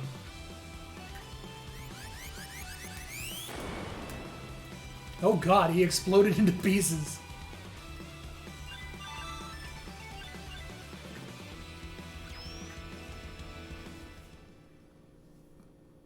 Og face.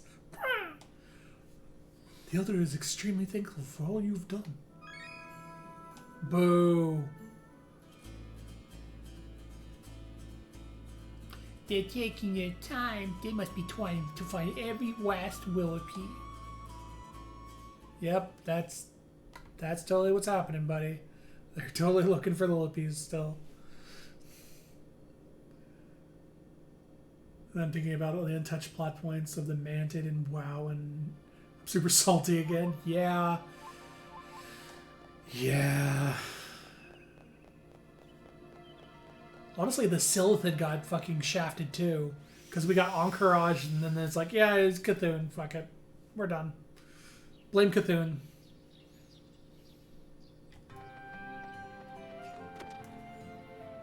WoW's favorite go-to. The old gods did it.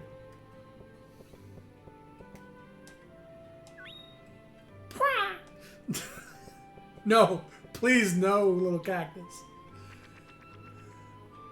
They made the Empress we protected throw away World Boss and BFA. Oh my god, are you serious?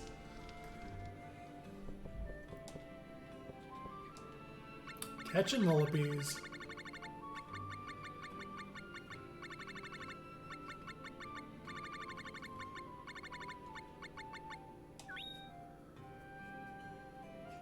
I wonder how Millipede sings songs about peas. Peas, peas, I'm a tiny beanie pea. Peas, peas, I'm an itsy bitsy pea. This could be a never-ending song. Oh no. Mind the old gods did it. Yeah.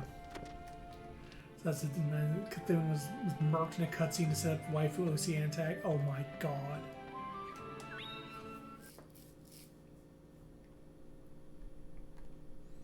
Oh god, I forgot there's another... Oh, here you go, Raggles. I forgot there's another Capella and Diddle quest. I think this is the final one.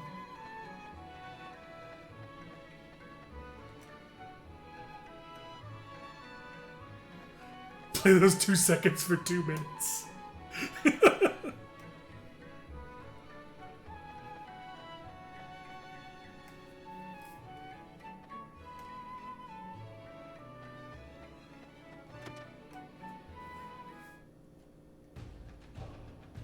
And the diggers have taken over the church.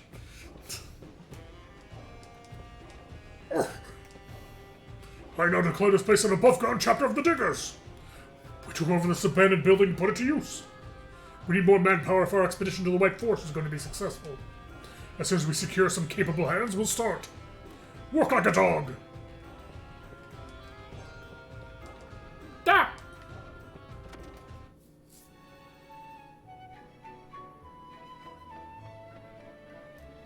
So WoW's big still smell. Yep, pretty much. This part of Legion could have still been good. Yeah. Sure, there are mechanical issues and how legendaries are handed out, but 80% of it was great. I bailed at the end of Cataclysm. I killed Deathwing and I was like, yeah, I'm good now forever. Thanks.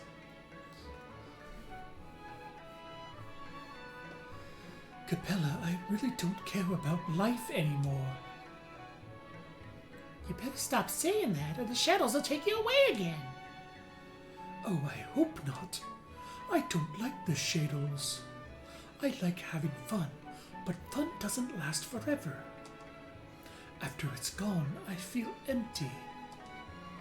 Like I don't exist anymore. Come on, it'll be boring to have fun all the time. Sadness and loneliness are natural feelings too, Diddle. I know, but what I really want is to feel is that someone somewhere is feeling happy. Well, I'm happy. Because I'm not thinking about the difficult stuff like you are. All I want to do is be able to help someone. And to make that someone happy. That's all I want. Stop! No, Diddle! Diddle kidnapped? Diddle, not again!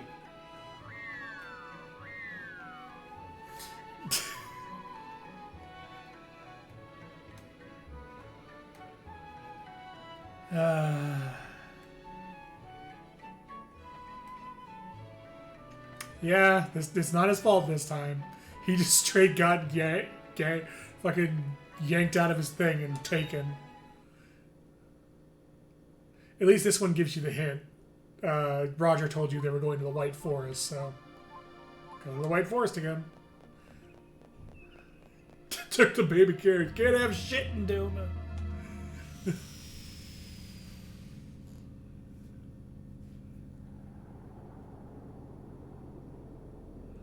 Oh, I forgot. This is one of the quests where you get to knock out the fucking nub bears. So yeah, the whole point of this quest is to just go through the area and knock out all the dub bears you come across. Because if you don't, they'll actually prevent you from proceeding.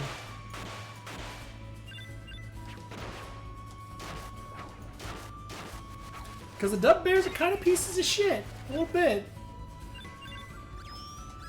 I think they're the only NPCs in the game you actually get to just straight knock out as part of a quest. Come here, you little shit. Eh.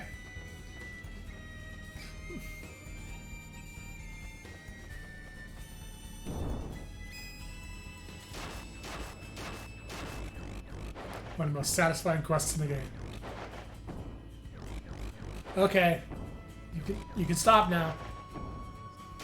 So that's what makes those snakes so scary, is they only have 2 attacks, and if they choose to keep spamming the constricting one, they can just keep doing it until you're dead.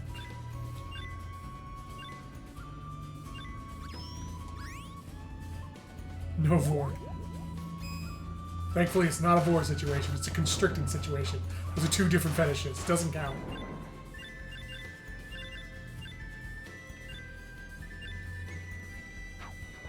Though I did get vored by a dragon earlier, so...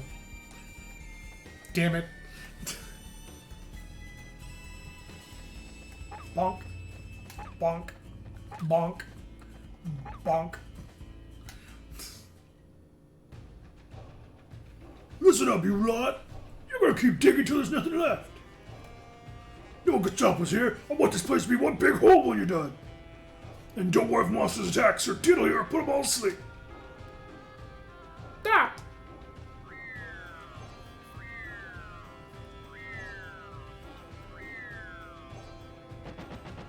No escape from getting ate. Please no. Diddle! Are you alright? Capella?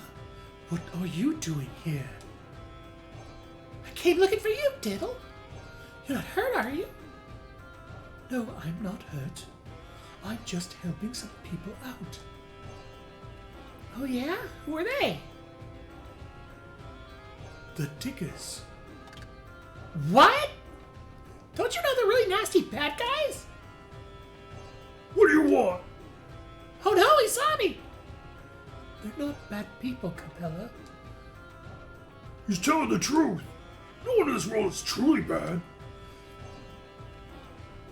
Sometimes when we try to help people, we end up hurting them instead. That's all. Isn't that so, Sir Diddle? See, Capella? He is a nice person. Just pretending to be nice, can't you see? Look at the design. I 100% think Dill speaks like a music box, like you're saying. Yeah, I think that's what I've always assumed is kind of like he talks in like sharp notes rather than like fluidly. Ah! What's the matter? Yeah, I knocked all your asses out.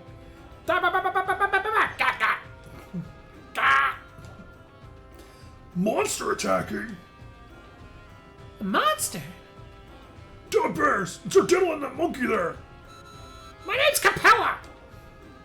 Whatever! You guys take care of it! You leaving us here to fight the monster? We should all get out of here. Ah! Back of his carriage looks like a part of an old-timey record player too. Yeah, it actually is. That's why when he's playing the music, it's a sonophone? I forget what it's called. Yeah, it's intended to be a one of the speakers on an old whatever those things are called. He's saying if your ball is too big to fit in your mouth, it's not your ball. It's good wisdom. He's not wrong. And that's the boss. Free level.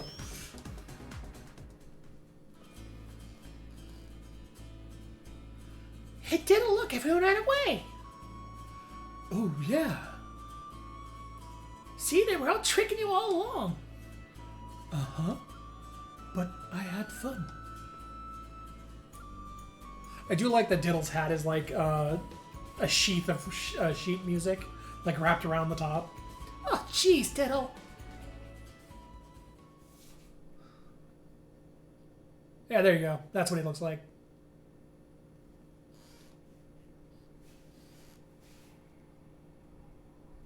Gramophone. That was it. It's a gramophone speaker.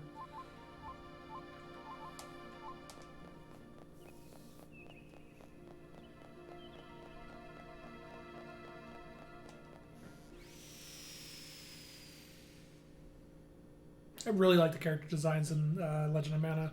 They're very creative.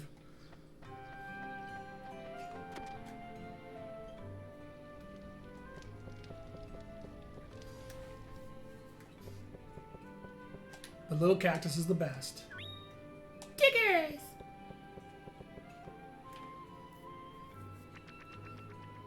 Actually, my favorite design is actually Pearls, but Little Cactus is my favorite character.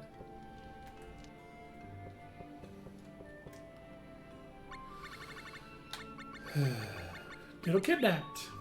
Little boy named Diddle was kidnapped. Then I had a friend named Capella who found him. I wish I could be somebody's help. No, seriously. Well, that's a little sad.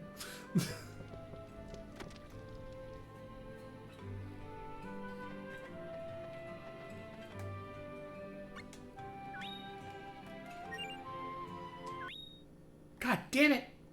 Why doesn't it default to the fucking save? No, we're not gonna play Ring Ring Land. Fuck you. Get out of this. Oh god, how do I... There it goes. I don't even have a good enough pet to send to Ring Ring Land yet. Like anything I send will die in like 2 hits.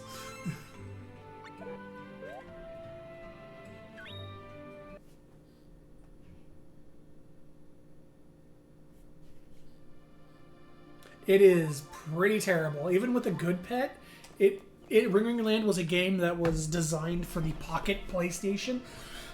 It is a very basic LED, like, you roll dice to see if you win or lose a fight kind of thing. It's bad. Alright. Back to giving the penguin directions.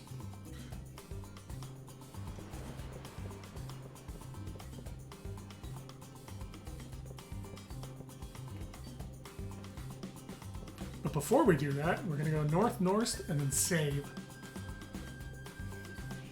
Ain't nothing beats being the man in the sea. I'm Ramtanger, the SS Buccaneer Steersman. Which direction do you want to go? North. Ain't great. Rocks don't make me seasick. North. Ain't great. Teasel muzzles and Caspans. Which direction do you want to go? Oh, I guess I can't back out of this. Whoop. Ain't great. Salty sea air smells fantastic. Huh? What's that I see? Captain wants to see ya. Come to his cabin right away. Okay, what? Nope, it's going to force me through. I hear there be treasure mapping hidden in the McKeeve caverns. And where there be caverns, there be diggers. We gotta hurry. We got a map with penguins, matey? So if you say no to this, you fail the event and can never do it again. You have to say yes. Hi.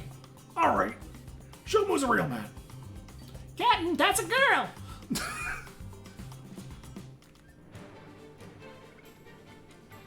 We're going ahead. So I'm going to leave this here just for a second because I'm going to run to the bathroom real quick. I'm running to the bathroom because this is the only quest in the game that is timed. If you do not get all the pieces in time, you fail the quest and can never do it. I believe it's like a 3-minute timer, and it locks you out of 2 other events involving the quest as well. So I want to make sure I'm ready to go for this, so I'll be right back.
Alright.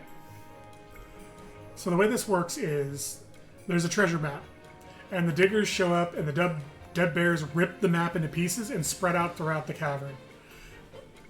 Within the timer, we have to find the dead bears and knock them all out to get all the pieces back before Roger shows up. You can stay here and make pudding out of that pumpkin over there.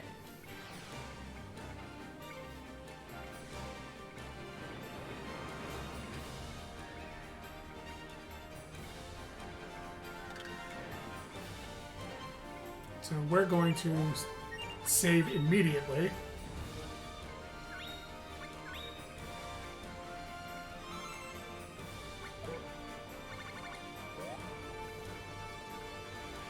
And in fact, both in the interest of getting this done, and, God, get the fuck out of the way, Duel. Both in the interest of getting this done and because everything in here just kind of sucks, I'm turning this off. Fuck encounters. We're just going to get this done as quick as possible. Because I'm pretty sure encounters count towards the timer.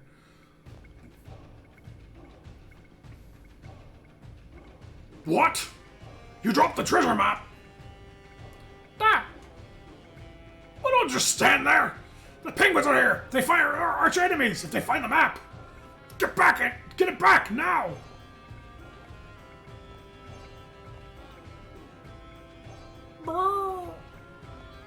Don't make excuses! Go now!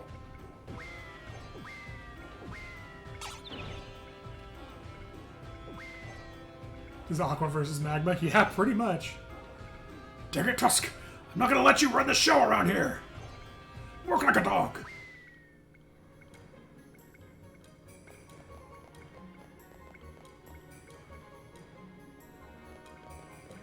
Hey, buddy. I love that the enemies still appear on the map even if the encounters are off. They just ignore you. Hey, there's the map. How lucky for us. Ah!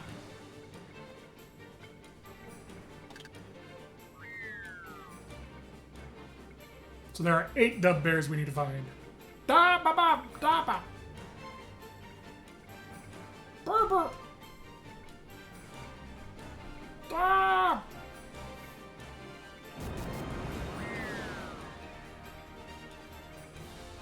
And the timer has started. Got a piece of the map. Knocked his ass out.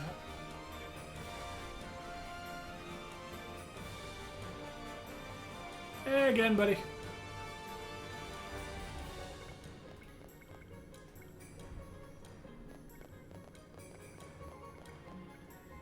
Hey, buddy.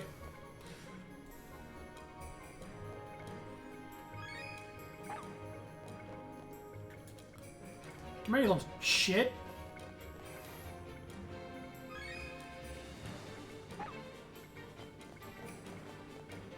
Alright.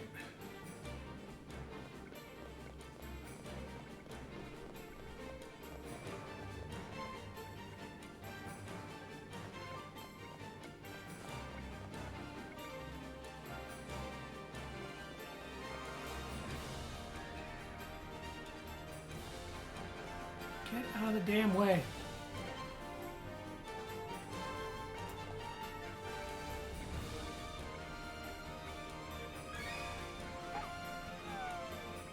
No, I don't care. Oh my god, this fucking dub bear. Gotcha. Yeah, it's not even on screen. It's a hidden timer. Oh, are you serious?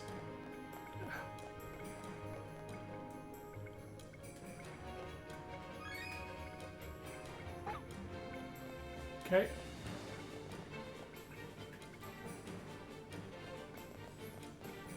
Pass the mushrooms. Pass the pogo. And they have the last 2 pieces. Man.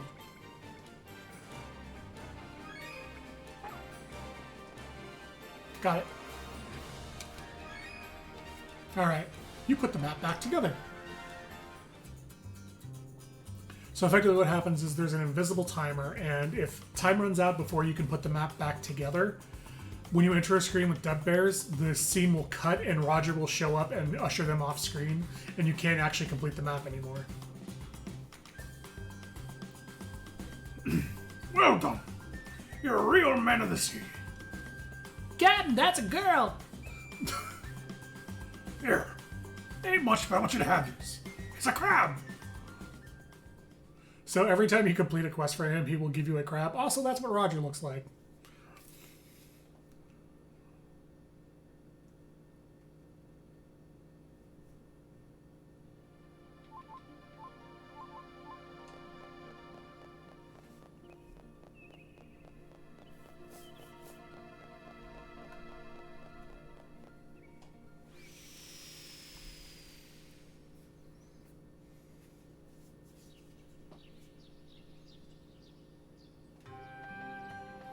Oh yeah. Camera's back on. So those crabs he's giving us will show up in the library. And much like the crabs on the beach, if you step on them, they die. And they do not come back. Diggers.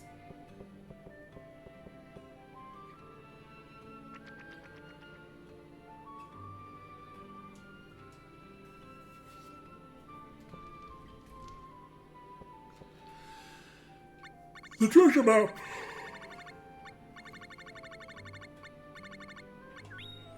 Today my master joined a fight between the penguins and the dud bears. Why? I don't understand humans at all. Fair enough. Now it's back to the SS Buccaneer again to find another quest.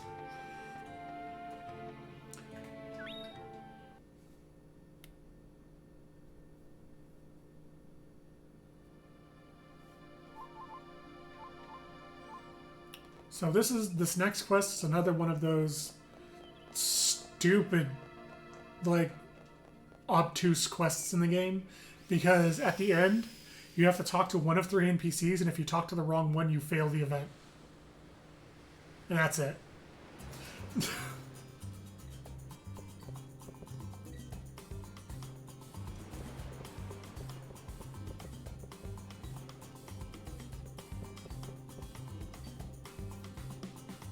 Alright.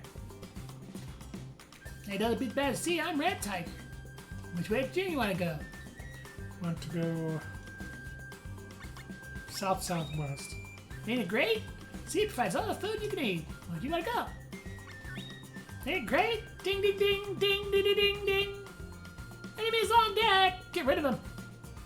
So this is one of the random events you can run into, is while navigating around you can run into a batch of enemies you have to fight. It's not terribly hard, just something that comes up sometimes.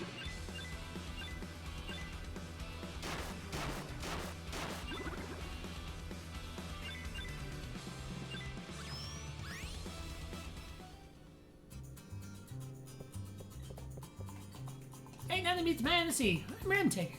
Which direction do you want to go? We want to go west. Ain't it great? Of course it's great. Huh? What's that I see? Captain wants to see ya. Come right to the cabins right away. Oh, here we be, the Fig Snowfields.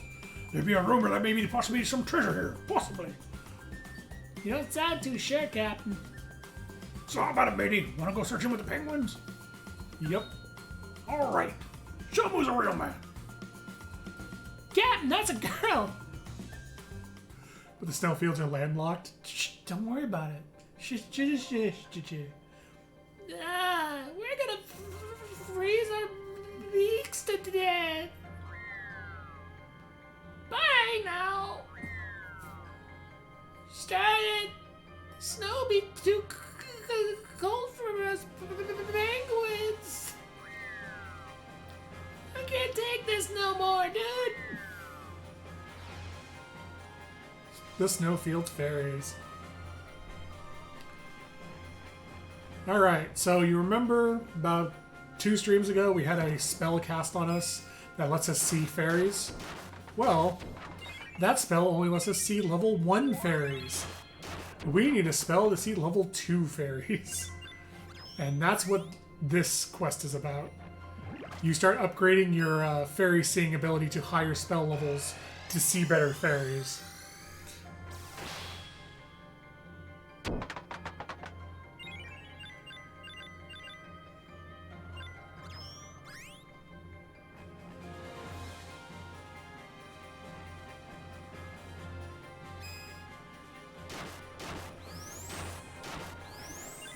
I absolutely love how they redrew this place. It looks so pretty.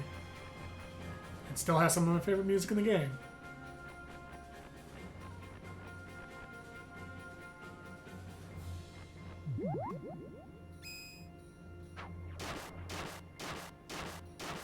Too bad everything's super weak.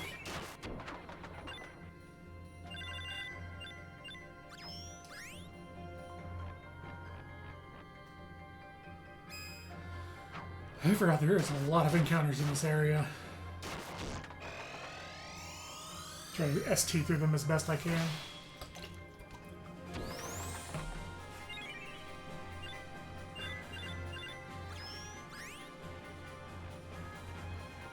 Alright. This is where I need to be. Hey. I am Florentina, a Class 1 fairy. Erolang, a Class 7 fairy, has the fairy treasure.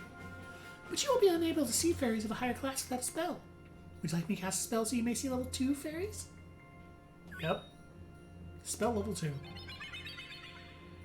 You have to find the fairies who can raise your fairy eye level. Beware of Pieta. She has a mean streak. So that is the premise of this. We are trying to get to level 7 so we can see the top fairy and get the fairy treasure. I think it's going to be really good looking and kind of boring. There's no real in between them, is there? Yeah, pretty much. This area I really like because of how they did the shading and stuff for the snow. Because it's a lot of like blue into white blending rather than just... Because you either go ice palette or you go snow palette. Ice palette's usually like hard light blues into hard dark blues. And snow palettes are white to light blue. They kind of did a fusion here that I really like the design of, where they use just like the whole spectrum of white and blue to give it like a really nice shade. So this is another one I'm going to be using a guide for, because fucking up this quest can lock you out permanently. I say, as my phone shuts down from having a low battery. This might be a problem. Yeah.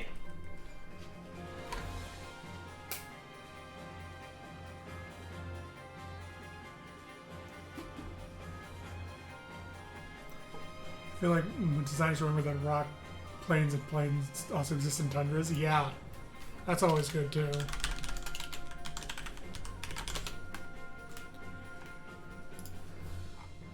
Man, I really need a guide to make sure I don't fuck this up. Whoops, my phone turned off.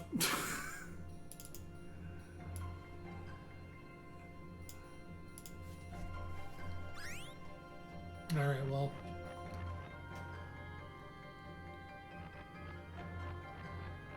Oh, hey, treasure. Is this the fairy treasure? No. Is this the fairy treasure? No.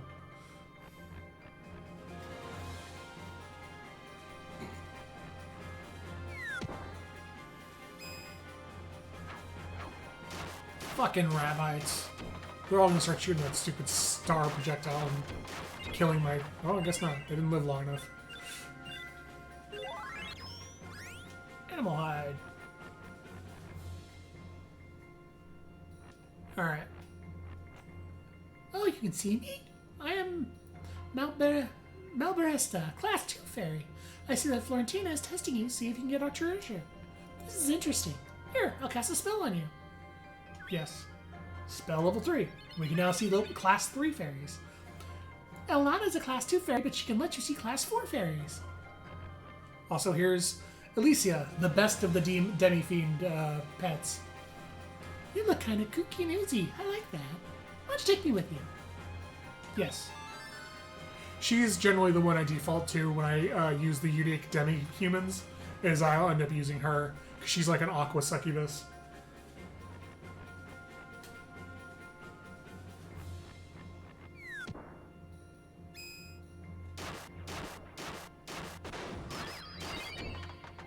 There's that stupid star attack, you little shit.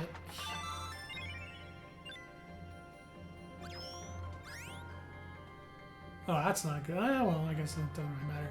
I just realized she's going to be gaining a bunch of levels while having no food to eat, which means her stats aren't going to get as good. But, eh.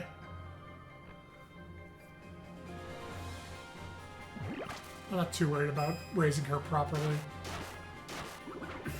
My endgame pet's going to be a Polterbox anyway.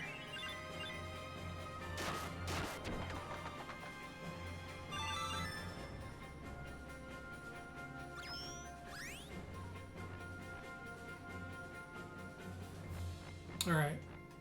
I'm Elena. I can help you with your eyes level 2. Your fairy eyes level 3. I'm Lucini. Your fairy eyes level 3. Do you want me to cast a spell on you? No. Oh, really? Are you sure? Yes. I am looking for Tilda.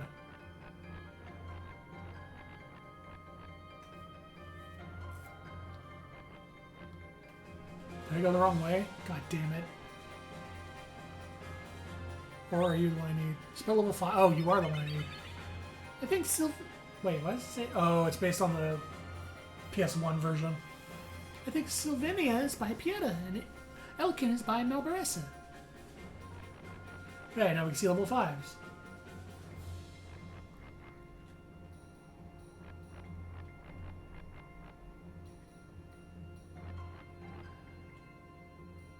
treasure.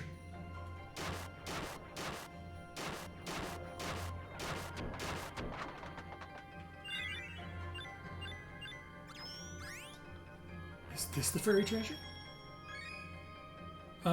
The renamed Virgin Sigh. Hairball. Yay!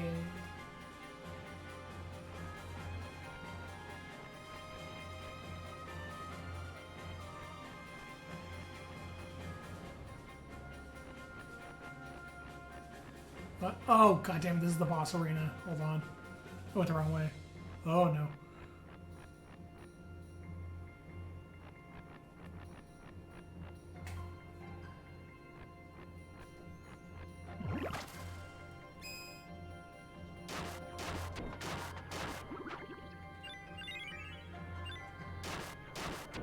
Oh, God, I'm completely off the walkthrough at this point. I don't know where I'm going.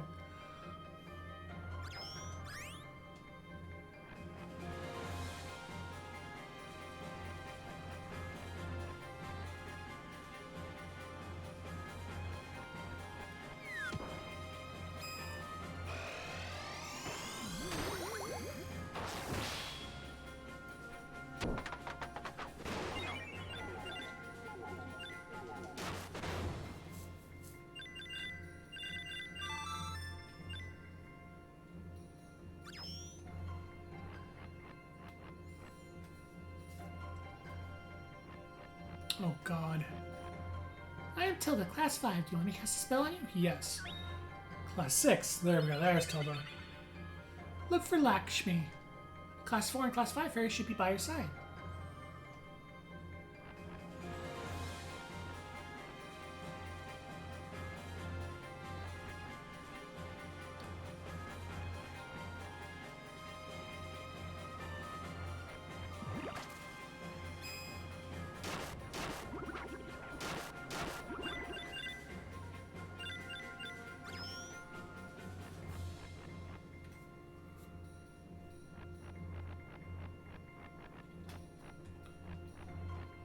I'm Quinn. No. My name is a secret, but I can still cast a spell on you. Yes. Spell level 7. Look for Furlang. You only have one chance. As soon as you talk to the wrong fairy, you'll fail our test. The fairies only helped you so they could see you fail at the final stage. Yay! The fairies want me to fail.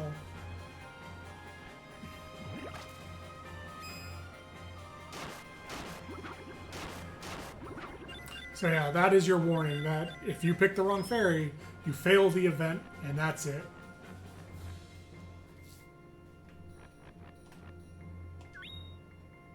So we're gonna save first.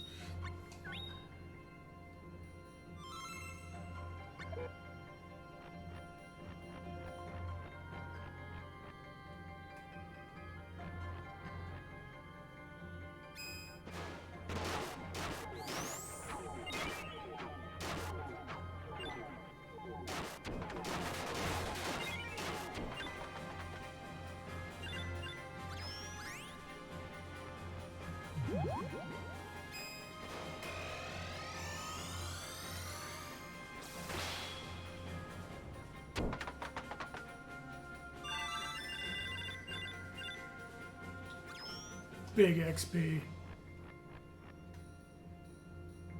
Alright, so one of these fairy we need to talk to. I'm gonna guess her. I am not Elrain. Spell level decreased. Okay, so Elring was the closest one. Oh.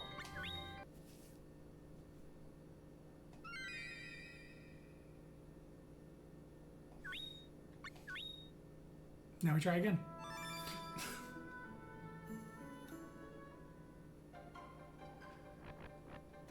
Congratulations, you found me. I am Erlang. Thank you for playing with us. Please take this. Dropnir. And there we go.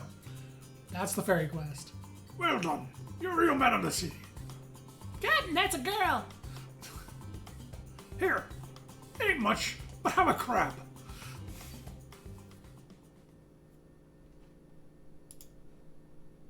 And that's what the fairies look like.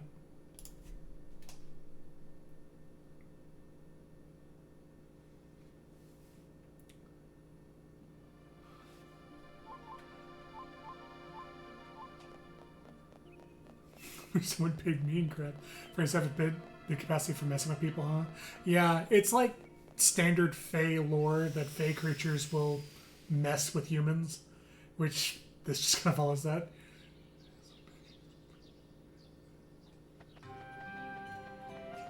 Oh yeah, I need to drop her off.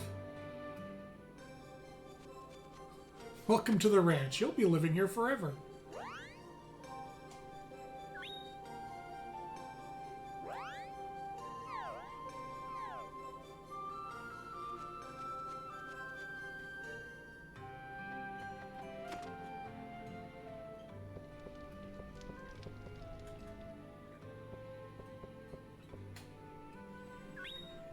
Need a white fairy.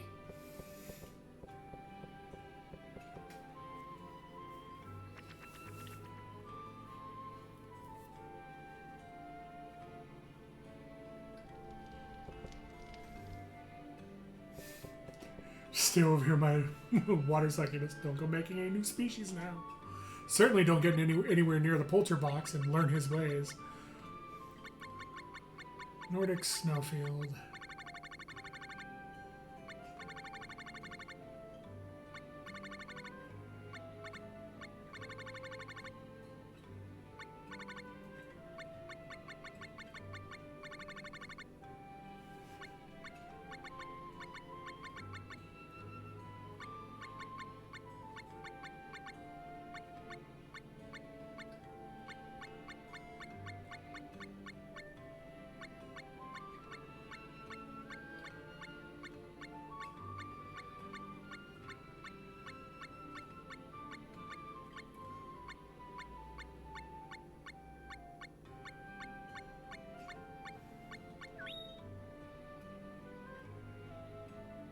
Is this it? Fairies can be seen and can't be seen by people. I guess seeing a fairy is just like dreaming. Wait, do I actually see it dreams? Or do they really happen? Hold on a second.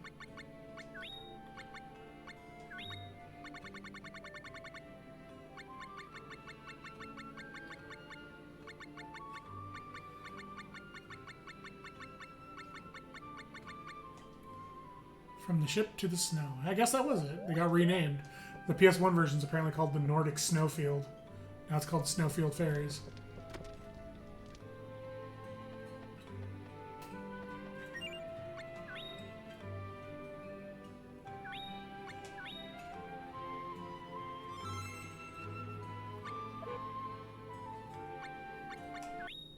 Ring Ring Land time. I got my succubus in there. One lap. So this is pretty much what Ring Ring Land is. You roll, you move, you get in combat. And you just repeat this until it either gets home alive or it dies.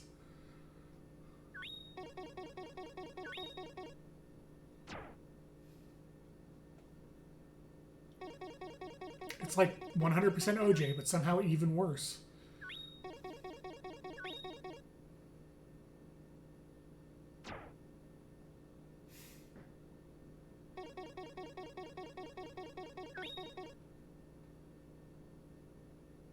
Hey, I win, and I got an item, I guess.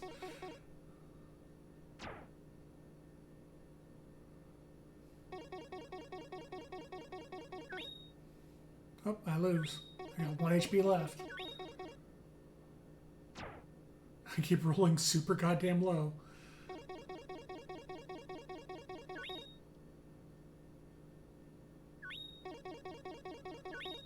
Yeah, it's pretty terrible.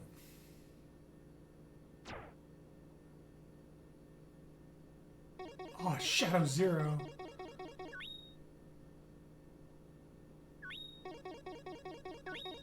I'm pretty sure you only get to keep the loot you get if you get back to the starting point again. Which I didn't. Game over. Yep, that's Ring Ring Land. Alright. That's going to do it for me tonight. Thank you everybody for coming. I hope you appreciated the stream. I will be back next Wednesday at 8 with more of this. I'm going to actually look at how many quests are left. Now that I'm just looking at a walkthrough. So 17 events left. Looking at the ones that are left, it's Gilbert's arc, the rest of the Nicolo arc, and then the Jumi arc, and then the final quest. Yeah, I think I can do that in one more stream. I'm going to reach out to Justinian, get a time, see if he has a timetable for When he can do the emotes. Hopefully within the next few weeks or so, depending on his availability. Yep, so I'll be back next Wednesday at 8 Eastern. Hope y'all enjoyed the stream. I'm going to look up somebody to raid.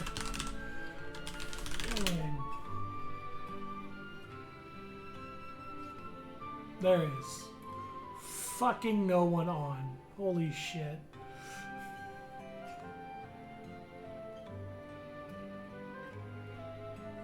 But there is literally no one on my following on except for Salty Bet, so I'm just gonna call it there then. Have a good night, guys. Thanks for coming. I appreciate y'all. And I hope to see you again next week. Bye. Although there are innumerable ways for one to die, our danger-seeking prince has come to know a sizable variety. Oh no!